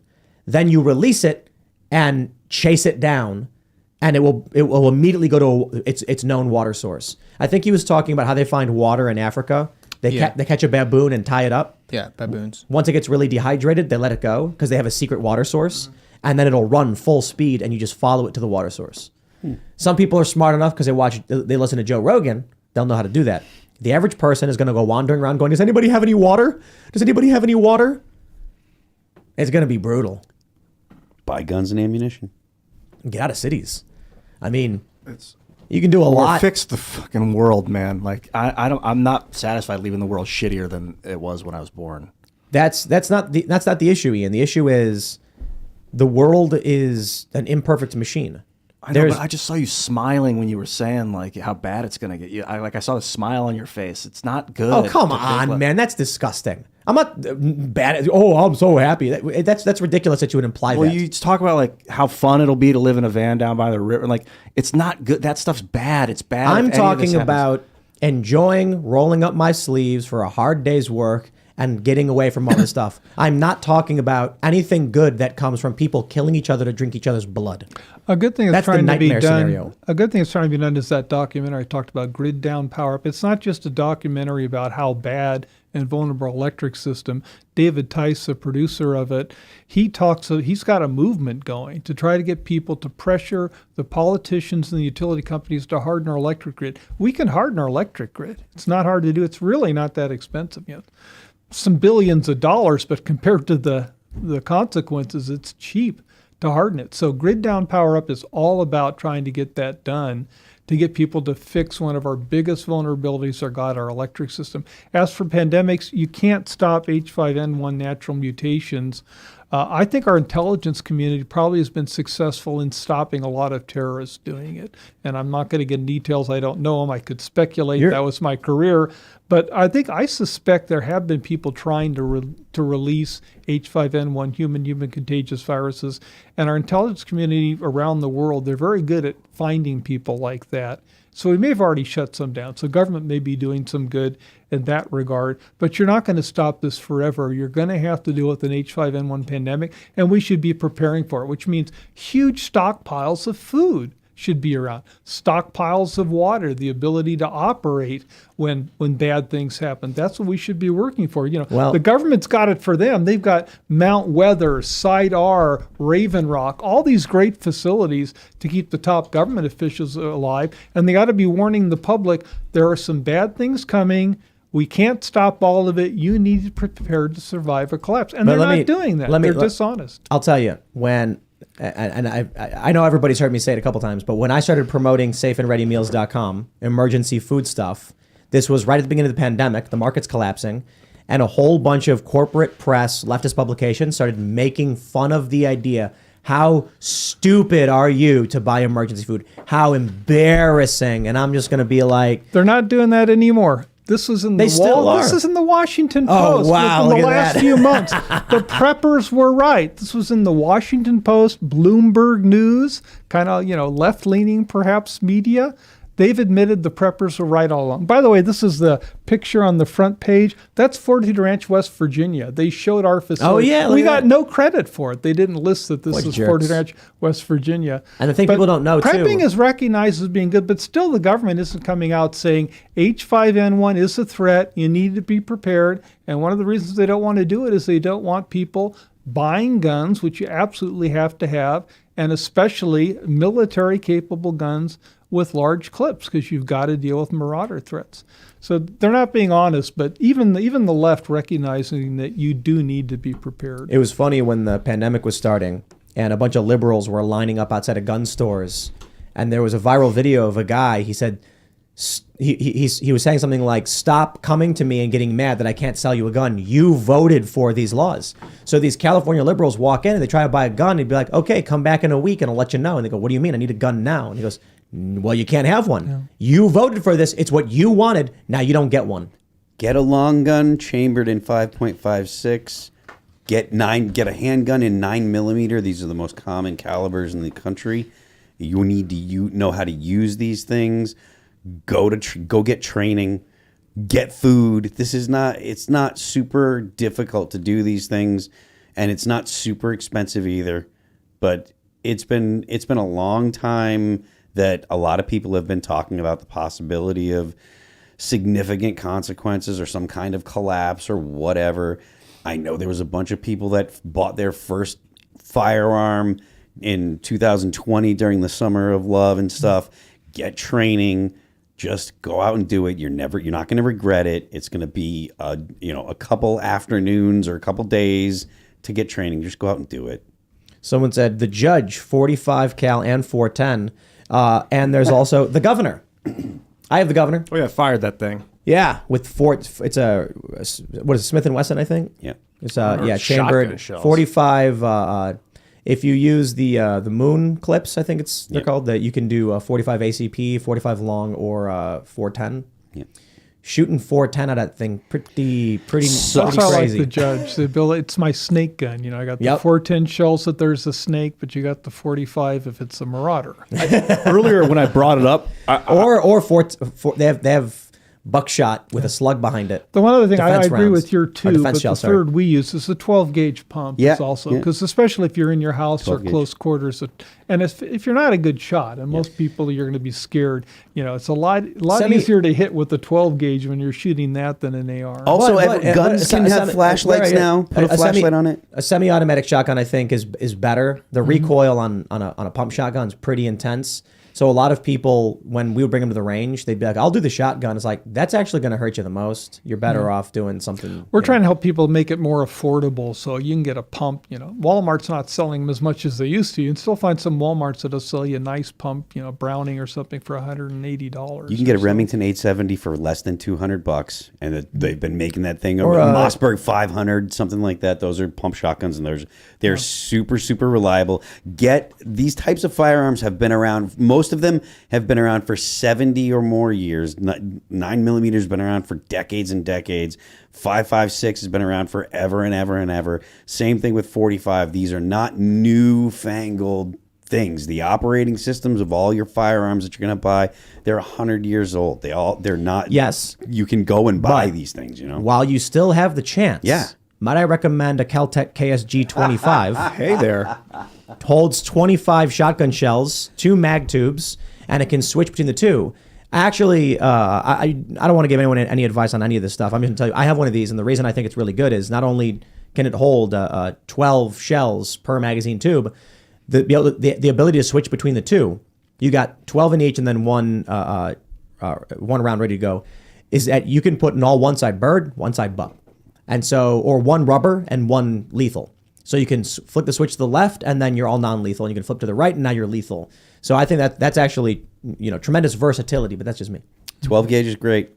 I like 12 that gauge thing is a great. lot. Is that the one that Crowder purchased? No. That was the SIG M400. Wow, talk about a beauty of a rifle. So I've got there's a local shop, and I bought a mil-spec 5.56 AR-15, and it's nice. And then Crowder got me the SIG M400, and it's just substantially better. Earlier I was kind of like, Tim, so you're smiling, but I know that you want the best for people, but I get concerned about the fantasy of this because I play a lot of video games. I have my whole life, survival games, and even like a genre now. It's really weird of like you're searching through post-apocalyptic houses and stuff. It's disturbing I don't want the fantasy to ever like overcome reality and think like that would be good. I'm preparing for that, so let's make that happen, kind of thing. I get what you're saying, but I think that we are at the very least, the fact that we bring up the low survivability rate, the realistic scenario of 1 in 10 people making it more than a year. I think at least we're looking at it in a fairly sober kind of way, because it's not like we're like, oh man, everything's going to be great and it'll be cool. We are talking about a death rate of 90%. And that's a vector. So like you're going to say 10% of the people will be left over after 1 year. That's an angle on its way down. So you will imagine there'll be many less. Might even be less than 10% of 10% after 2 years. I don't know. And we'd like good people to be amongst that 10%, not mainly marauders. But back to the moral issues. We don't think we're going to get in a firefight at Fortitude Ranch because we have cleared lines of defense, walls, guard posts. We're designed to be a survival facility. So Marauder Group's going to look at us and they're going to see every one of our members outside is armed. That's a requirement in a collapse. You'll have your weapon. They're going to look at us and they're going to say, I'm not attacking these folks. They'll leave us alone. So we won't get in a firefight. So we won't be putting our members in a position where they're shooting other people, hopefully. You'll do it with defensive prowess instead of heads on spikes? Correct. Absolutely defensive. We're not an offensive militia. We defend our private property. We've got our farm animals. We've got our food stockpiles, our solar systems, propane generators. We've got everything we need. We don't, we'll go out to hunt when it's safe, a little off our property, but we defend our property. And I don't think we'll be attacked because our defenses are so good, the marauders will go elsewhere. But Ian, why not both? Heads on spikes? Why not both? Only if they're skulls, because the meaty... The skulls are inside? Yeah, but the meat... What if you convert the body of the marauder into a biofuel to run the generator? Only if the head can be on a spike out front, though. I won't get into the details of our operations manual, but if a marauder does attack us and they get killed, we're probably going to bury their bodies with our tractors and wearing our chem biosuits in case there's a virus threat. We'll bury their bodies in a shallow grave where our chickens can benefit from the worms they produce. So we will put them to use to have maximum food production. I don't know if I would want to eat chickens or chicken eggs that came from them. It's the worms. It's the worms eating your flesh. They're perfectly fine. The circle of life. Do you take like one really big sniper tower? Do you have like one really tall tower? Some do. I don't want to give out our locations. One of our locations does have a very tall log tower. It's actually the tallest log building in the world. It's 5 stories tall log tower. It's not West Virginia. But most of our places, no, we're not tie up. But we tend to be like West Virginia or Tennessee location. We're in forests, and usually we're surrounded by public forests. So you can't do any really long distance shooting. We're going to clear trees for lines of fire, but it'll be close, which is the other reason why 12 gauge is fine. Because most of our shooting, I think, will be within 40 yards or so. But again, I don't think we'll have to do shooting at Fortitude Ranch because they'll see, we'll have walls up. We'll be behind walls, guard posts, 100 people plus at every location with arms. They're not going to bother us. Because again, if you get shot in a collapse, there's no MASH units, there's no helicopter evaluation, there's no hospitals, you're going to die. The only reason we have clinics, the Marauders aren't going to have that. People don't understand infection is so insanely serious that you get shot. It's not just like, well, I got shot. It's like, oh, no, you're likely going to get infected. You better get that out, get it cleaned, and get it taken care of immediately. So you should stockpile antibiotics. Who's going to stop you from stockpiling antibiotics? The government. That's right. You can't do that. That's because you need a prescription. Yeah, you got to do it. And government is the biggest barrier to prepping there is. It's horrible. Let's go to Super Chats. If you haven't already, would you kindly smash that like button? And if you like the work that we do and you want us to keep doing that work, go to timcast.com, click join us, and become a member. Because as we already saw with BuzzFeed, ad rates, ad revenue is dropping rather seriously. And, I will say this. Take care of yourself first and foremost. But if you have the means and the capability and you like what we do, then I would ask you to become a member so that we can keep doing this as well. Because if it does get really bad in the coming months in terms of the financial crisis, well, then that's us. But you know what? I'm not going to be somebody who's going to tell you to prioritize us over anything you have to do. So make sure your money is going to taking care of yourself, your friends, your family. And then if you actually have the capability and want to support us, then by all means do so.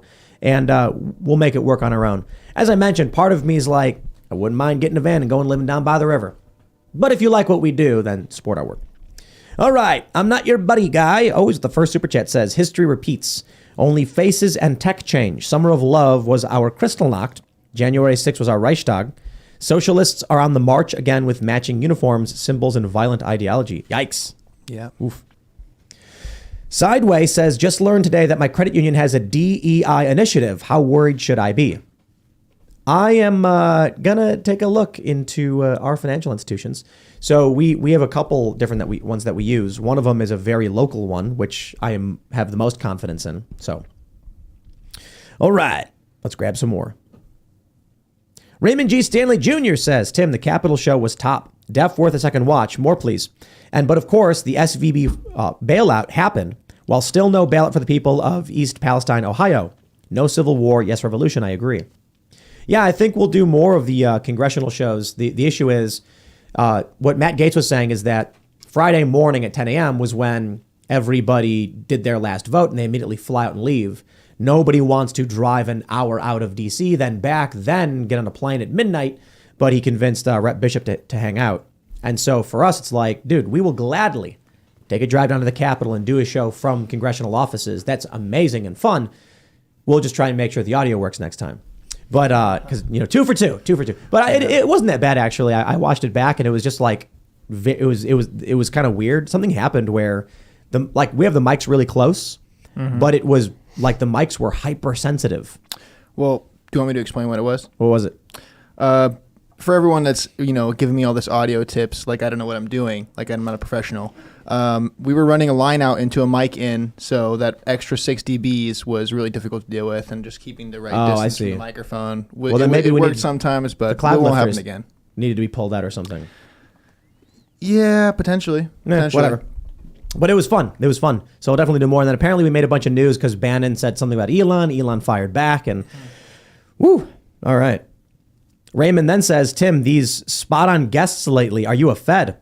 No, this is a thing that we've done consistently. For some reason, we have guests sometimes that just land perfectly in the news cycle. So we have Drew Miller, the CEO of a disaster preparedness recreational facility, basically like a prepper company, if I'm being a little bit crass. And scheduled to come on a day, literally the first day for news after major banking collapses and everyone's worried the financial system's going to implode. And they're like, did you plan this guy to be here and talk about this stuff? And it's like, oh, it just sort of happens, I guess. But also, I mean, look, to be honest, the H5N1 stuff, we were talking about that a month ago, and we're still here talking about this breaking update on it. So, All right. We'll grab some more. Pat Meadows says every Tomahawk missile has 30 pounds of silver in it. So every time a missile is fired, that silver disappears. Buy silver. And super chats. That's right. Thank you. And also, we have news on the Discord. So it is nearing completion. We are going to have active staff who are running it. The idea is, here's the challenge we ran into. We don't want to get banned, but people will come and try and sabotage it. So what we're going to do is, we were at first advised do a paywalled thing so that, you know, weirdos who want to sabotage you won't want to pay to get in. And then we're like, yeah, but that means like our regular members who can't afford it aren't going to be able to come in. So the idea is going to be, if you're a member for at least 6 months of the website, if you already have that in your track record or whatever, you're instantly in the call-in suite. So we have like, as soon as you're a member, you get access to the basic lounge.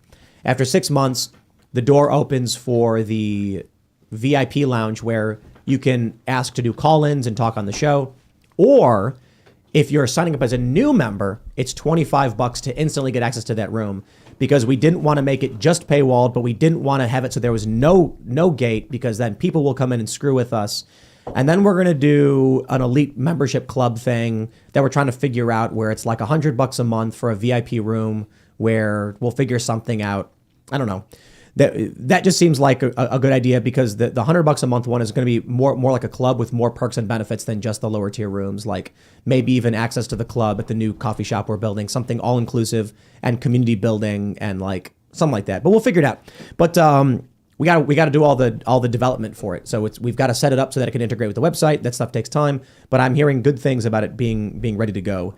So at about 10:10, we're going to do a members only live portion of the show. At timcast.com, it'll appear on the front page. There is a comment section where you can comment, but we're building out the Discord so that you can chat in real time and we can talk. And then in that uncensored show, even pull in people to have you all talk on the show and ask the guest a question or ask us questions. I'm really excited for that. I think it'll be really, really interesting. So, but we're trying to figure it out. All right, let's grab some more. Michael says, Tim, you're wrong about kidney donors. They live a normal life just with one kidney. The donated kidney has a 15-year life expectancy, but it can last longer. I have a transplanted kidney and pancreas in October. It'll be 3 years. God bless. I appreciate it. So I think what I was trying to say is, right, if you're only on one kidney, my understanding is there's restrictions. You can't drink. There's certain things you got to be careful of. You got to watch your diet, stuff like that. What the hell? This study shows that people who donate a kidney outlive the average population. What? 20 years after donating, 85% of kidney donors were still alive. Expected survival rate was 66%. I'm not sure. Could it be because they're like, if you eat too much of this or drink, you will die? And they go, okay, I'm going to be really healthy. Yeah. And then, It's self-selection bias. You can't donate unless you're in really good health. right. Yeah. All right. Alessio Demonte says the FDIC issue is that it can take up to 3 months. In the end, you will get up to $250,000 back, but how will you live in the meantime? That's tough. That's tough. Lukuva says, this feels like government beginning to take over banks so they can start cutting people off who don't toe the line. No, that was probably a long time ago, to be completely honest. Yeah, I mean, 2008 was way worse, but we'll see. We'll see. The second and third biggest collapses happening back to back is kind of worrying. Sean Ryan says, Credit Suisse is next to fall, global market next. Do you want to look that up? Yeah. Are they? They've been troubled a long time. Yeah. That's scary. Whoa. Sim Burns says, Phil, I remember your Halo 3 MySpace multiplayer video of 15-0.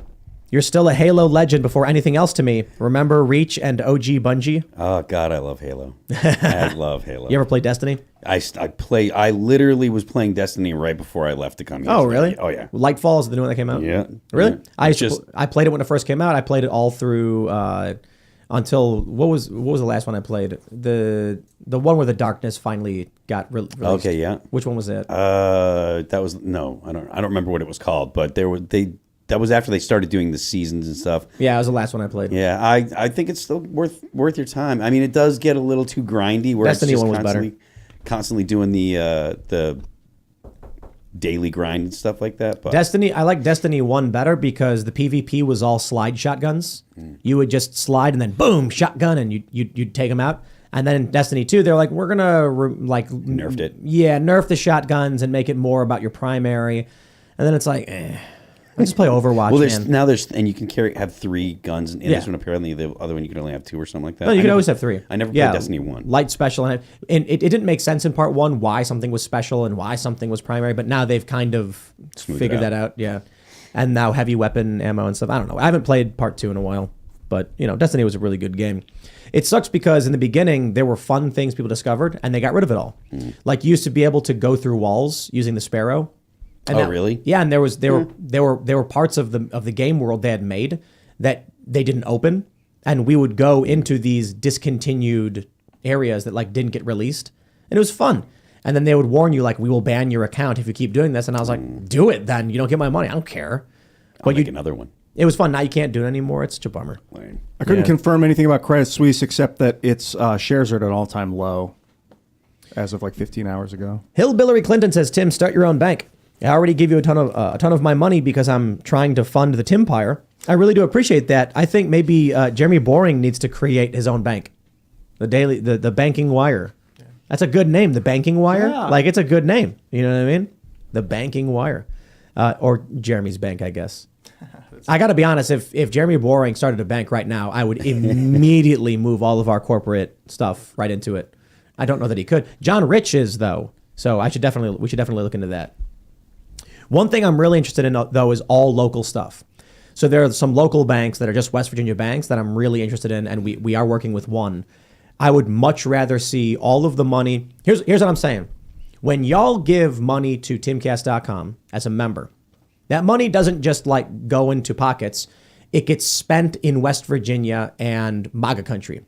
It means that the people who live out here are going to the grocery store where there's a guy waving a little Trump flag and they're handing him the $10 for the pack of beer. That guy now has money to buy other things. Basically, I want to build up local economy out here where the people are better. And I mentioned being at the casino because I go there all the time. And a guy asked, he's like, you from around here? And I'm like, no, I'm from Chicago, but I live here now. And he goes, oh, okay. And I was like, better people. And he goes, yeah. And like I said, you're not allowed to talk politics at the poker table. And I was like, if you know what I mean. And he goes, I probably do. And I was like, I can't say exactly what I mean at the poker table, but I got an American flag at my house. And he's like, yup. Like, we all know exactly what we mean because there's some weirdo people who don't like American flags. And it's like half the country at this point. Anyway, let's read some more. All right. This is a good one. P. Didle says, too woke to fail. Yep. Oh, here's a good one. Joshua Carlisle says, PBD podcast pulled up FDIC balance sheet showing they only have enough to cover 1.26 of the 9.9 trillion in deposits countrywide. Okay, but SVB doesn't have that much. So it would have to be a run on every single bank. Look, all I'm hearing from people is that they're pulling money out. Every person I've asked, every person I've talked to since we've heard about this news, they go, are you pulling your money out? Are you gonna pull your money out of the bank? And I'm like, are you asking me this because you are going to? Because me, I'm not doing anything. Like, I'll pull out some cash. There's no way I can pull out all the cash and just. But I'm hearing tons of people being like, yep, went out and pulled out the max. And I've also heard from some people saying they tried to and weren't able. I don't want to name who those people are, but some prominent people. Yeah, the other reason why I don't think there's any likelihood of a bank run in depression analogies don't work is, most people don't use cash. I have almost nothing on me. I use credit cards. So your credit card's still going to work even if, right. there's a bank run. But, there's no reason for a bank run unless people are rational. Can that happen? Absolutely. But we ought to be assuring people, don't worry, you don't need to take your money out. Your bank money's insured. But we, again, shouldn't be bailing out the people who've got huge amounts of money invested in bad investments. And now we're going to pay the price to save them. Did you know that you can buy a 55-gallon drum of 5.56 ammo? Well, for how much does that cost? Like 10 grand. Wait. Say it one more time. You can buy a 55-gallon drum of 5.56. Where? From Brownells. Brownells, huh? Just put a bookmark on that. I'll send you the link. Yeah. 55-gallon drum of 5.56 Wow. green tip. Don't let that catch on fire. Steel core. Oh, man. Steel core? Steel core green tip. I don't know if you want that, though. What? Steel. I know, I get it. Green tip through a 20-inch barrel is going to vibe check anybody's armor. It's seriously vibe check a helicopter. 20-inch barrel with a 5.56 is one of the meanest bullets you're going to find. True. So, Anyways, I like 11.5-inch barrels, but that's just me. Go ahead.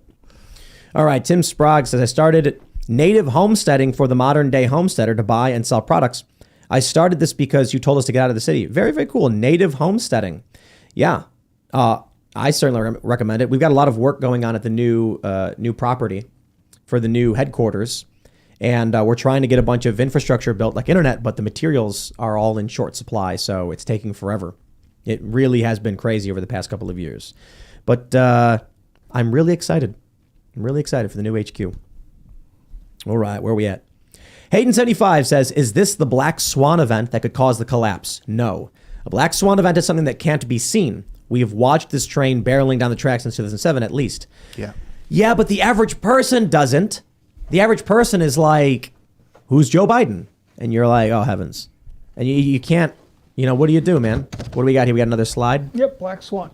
The black swan, what does this say? Well, it doesn't say it's an unforeseen event. People warn about black swans. The thing is, you cannot compute a probability, just like we cannot compute a probability of H5N1 naturally mutating into human transmissible. You can't. There's no data to do it. We can't compute the probability of, That's why it's a black artificial swan, right? intelligence leading to a collapse. There's no data for it. So you can't compute probabilities, but you can foresee these things happen. There's usually experts warning about them, but we normally ignore the warnings.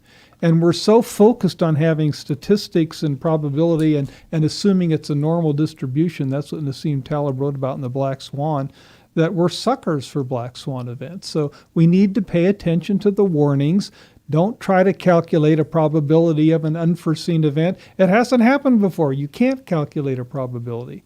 So you need to be watching out for them. And if you watch out for a black swan, you can be prepared for it and you can survive if it's a collapse, or you can make money, as Nassim Taleb does as an investor. How much of like the H5N1 is hysteria? Because I just got the last 3 years of people telling me COVID was going to kill me. And it's like, I'm so burnt out on that. They're completely different. COVID-19 from day one, there was a Harvard medical, in our Fortune newsletter, when it first came out, we said, this is not the collapse from a pandemic we've been worrying about. This is not it, because there was a Harvard medical studies early out saying the lethality of this is way below 1%. Way below 1%, you don't need to worry about it.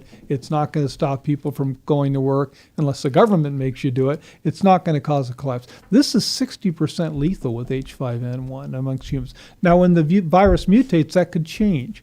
But even it doesn't need to be 6. Anything double digit is what we say.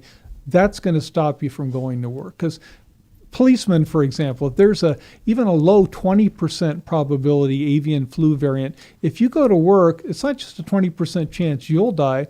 It's a chance you're going to bring that virus home now. If you got a couple kids, one of them will die. Is it like of the 60% of people that die, 99.99% are obese or something like that? No, it's just that's the total count. We haven't had many human fatalities from avian flu, so it's a complete census of the deaths, and it's a 60% lethality rate. Now, it could be a little bit lower if they've completely missed some cases. His point about police officers and stuff like that is extremely important. Like, people forget that whatever the situation is that's going on that's causing civil unrest, if it's bad enough where cops decide I'm staying home to protect my family, that's the line where like everything just falls to shit, right? Like, so you can have society kind of limping along if you have people that are still going out and trying to keep society functioning properly. Once people start saying, no, I'm not going to do my job, and you're talking about the infrastructure jobs like police, fire, et cetera, and EMS, once those people decide I'm staying home to protect my family, that's when all bets are off. That's when everything falls apart. Or if there's too many people looting and creating violence at once. If a lot of, you saw that in Portland. Even if the police are out, if there's a lot of people causing violence, you can't stop it. There's just too many people to stop. Yeah. So let's read some more super chats. All right, what do we got here? Jesse B says the irony is if the diversity manager had diversified their funds, they wouldn't have been hit so hard. Ha ha. I was just checking my messages. There's a new PragerU video out featuring me. I saw. Yeah, I saw so a you minute guys, of it. you should check that out. I think it's on their YouTube. I need to check. I just saw the message. But yeah, I filmed with them and we talked about fake news And I think something else. It was great. Your question, how many times does someone have to lie to you before you consider them a liar? Yeah. Once? Dirty smear merchants. We worked together on putting it together. I gave them a bunch of bullet points and ideas.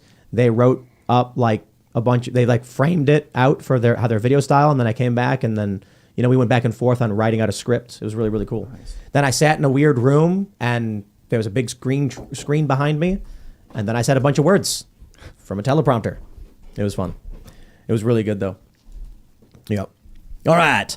Number one American Rob says, Tim, you convinced me that West Virginia is a good spot to ride out the downfall. I'm a maintenance guy, sustainable gardener, and have experience in live events plus more. Do you have any jobs open for a guy like me? Yes. Email jobs I think it's jobs@timcast.com. And we will, I'll write down your name. We have a job opening too in West Virginia. We're looking for a ranch manager. So if you've got military or law enforcement officer experience, and especially if you also have some construction skills, because we do a lot of building, just go to our website, 14ranch.com, email me, manager@14ranch.com. We're hiring in West Virginia. Also, Tennessee is looking for a ranch manager too. We're opening a new location there, and then New York is coming. New York. We're opening more franchise locations. New York, not New York City, right? Well out of New York City, a couple hours outside to the north and a little bit west. We'll be opening New York there. So if you've got a really great prepper facility or an RV park, and you're interested in joining the 14 Ranch system, we're expanding now by franchising, and it's a great way for you to get help with your sales and operations and everything else. Right on. I also do think West Virginia is a great place. The land is inexpensive. It's very close to a bunch of major urban centers, a couple hours drive, depending on where you're at. And it's an opportunity to grow an economy around people who they're good people. And I have to wonder why that is. Why it is that I can go out into West Virginia and be more likely to meet someone who knows a little bit about politics than New York City. In New York City, they'll believe fake things. In West Virginia, they will believe correct things. Not everybody, not completely. I'm saying things like Donald Trump. You go to New York, they're like, Donald Trump praised neo-Nazis. You come out here and they're like, yeah, no, he didn't. I watched that video. And I'm like, there's a tendency among people out here. It's good people, West Virginia has one of the highest rates of military membership per capita. You want to guess what area has the worst rate of military participation New per York? capita? The District of Columbia is the absolute worst. Oh, that's not surprising. Yep. All right, here we go. Legama Thagayan says, as a doctor, I understand the rationale for gain-of-function research, and I support it. It should be done on a sinkable floating platform in the ocean, hermetically sealed from the outside with a skeleton crew of workers who live there, not in a huge city like Wuhan. Right, or like on top of a mountain. They do, it's BSL 4, biosecurity level 4, and that's supposed to be like the best security. There's 4 layers, but it's like, come on, man. Someone gets bitten by a bat, and then they leave, and there you go. All right, where are we at? What do we got here? Group B says, Tim, you often say history rhymes. Bear Stearns failed in March of 2008, and by September, Lehman Brothers collapsed, ushering the financial crisis. Will we see something similar to that later this summer? I don't know. I don't think that the people that own the biggest banks would be sad if there's another bank consolidation. So don't write that one off. Yep. I mean, it is different. It's like previously we're talking about value that wasn't there. When we're talking about these, what's the word, subprime mortgages, it's not the same situation it was in the past. It's different. There's different problems. It's not going to be the same as '08. We have to see. Frankly, none of us know what's going to happen. So. Yep. Jareth Hogan says, so Tim, are you going to bring back free chat like you said? Yes. So 2 issues. First was we get a lot of people complaining that there's no live chat for the show because it was just flooded, moving too quickly. And when people say they couldn't even read it, it moved too fast. So then we were like, let's do subscriber only chat. And then with subscriber only chat, it mitigated some of the problem, but still moved too quickly. Eventually we were like, let's do time gated subscriber only chat. You can only post every X amount of seconds. Still didn't work. Still got spam. Too many people. Still got people saying, I wish we could chat during the show. So I said, let's do members only chat. The problem then is now you've got Timcast.com membership and YouTube membership, and we don't really care about YouTube membership. We just needed a way to create a chat that people could actually read. So then someone gave us the idea of doing a Discord, which then combines timcast.com with the chat. So it's actually cheaper for you, better for us, brings the free chat back, solves a lot of the problems. The challenge, however, is really easy to get banned from. So that means we have to work out a system that makes sense. So the idea is if you're a member at timcast.com, the moment you sign up, you get access to the Timcast Lounge in our Discord server. And there's going to be rules. The purpose of the Discord server is for having conversations around the news stories we're covering. And we try to keep the vibe in there similar to the show, meaning don't come into the Discord just to be mean. Come in with a real argument and a concern.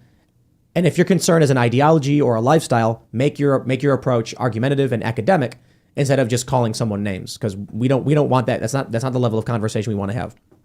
Then, after 6 months of being a member at timcast.com, you instantly upgrade to the VIP lounge where you can go into voice chat. And we use voice chat for call-ins on the show. Or if you sign up at timcast.com for $25, you go into the VIP lounge. We wanted to make sure that there was a way to gate out people who would exploit the system and harass and cause problems. But we didn't want to make it pay-oriented because then some people wouldn't be able to get in. So they were like, time or pay. I said, why not both? So some people can pay, some people can just wait. And that's probably the best way to do it. And then I think, obviously, if like you're a $25 member for 10 months, then you just downgrade back to $10 or whatever, and you're in the VIP lounge anyway.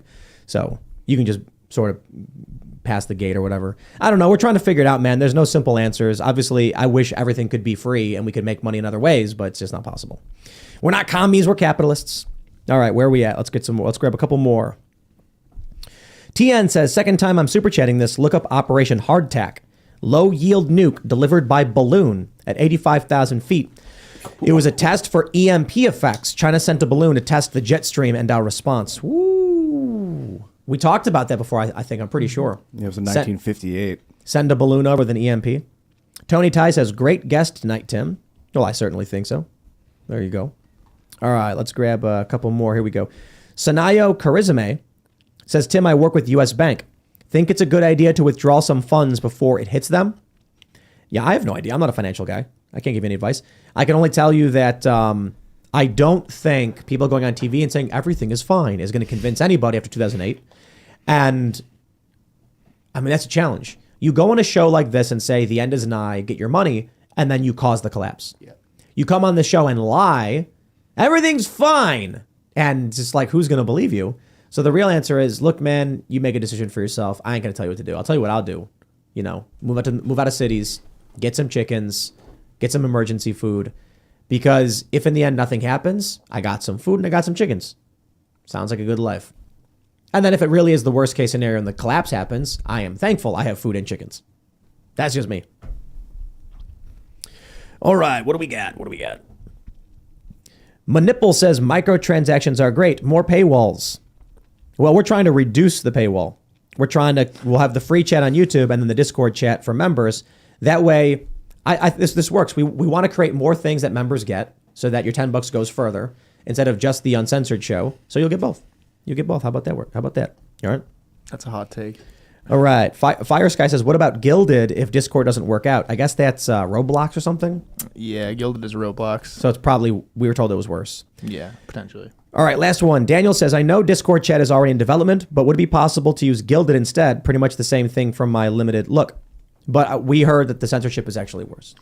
All right, everybody, but we're getting to it, and we will hopefully have it set up. So smash that like button if you have not already. Subscribe to this channel and share the show with your friends, because that is the most powerful way that podcasts actually succeed and grow is word of mouth. And also become a member at timcast.com to help us keep the lights on, keep doing the work we do. It's an interesting business model we have. You get the show for free, fine.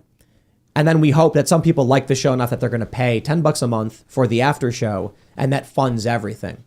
But if at any point that doesn't work, I don't know what we do. The model seems to be working for now, but with ad rates dropping, it's like we're trying to find other ways to generate revenue to keep the company growing, expanding, because I want to win a culture war. So we got the coffee shop. We got a bunch of stuff we're working on. So the live uncensored show will be up in about 10 minutes. Check that out at timcast.com, members only. You can follow the show at Timcast IRL. You can follow me personally at Timcast. Drew, do you want to shout anything out? Again, we just appreciate your interest in Fortitude Ranch. We're looking for ranch managers in some areas. We're expanding with franchising. And if you don't do Fortitude Ranch, that's fine. But do get your weapon as you've been advised and be prepared, because collapse could happen tomorrow, not just from H5N1 or electric system, but almost any cause. It happens historically. It's going to happen to us. And we're a lot more vulnerable now than we've been in the past. Right on. I am Phil That Remains on Twitter. I am Phil That Remains Official on Instagram. Give me a follow. And I'm Ian Crossland. Follow me at iancrossland.net, anywhere on social media at Ian Crossland. Drew, thanks. FortitudeRanch.com is where people can go to find you. And then also this documentary, Grid Down, Power Up. I'm looking forward to looking at that. It's a good grid. Thanks for coming, man. Thanks. Hi, Serge. I am at Serge.com. If you want to complain about audio, please argue with me on Twitter. Bring it on. I know more than you. Talk to you there. All right, everybody. We will see you all over at timcast.com in a few minutes. Thanks for hanging out.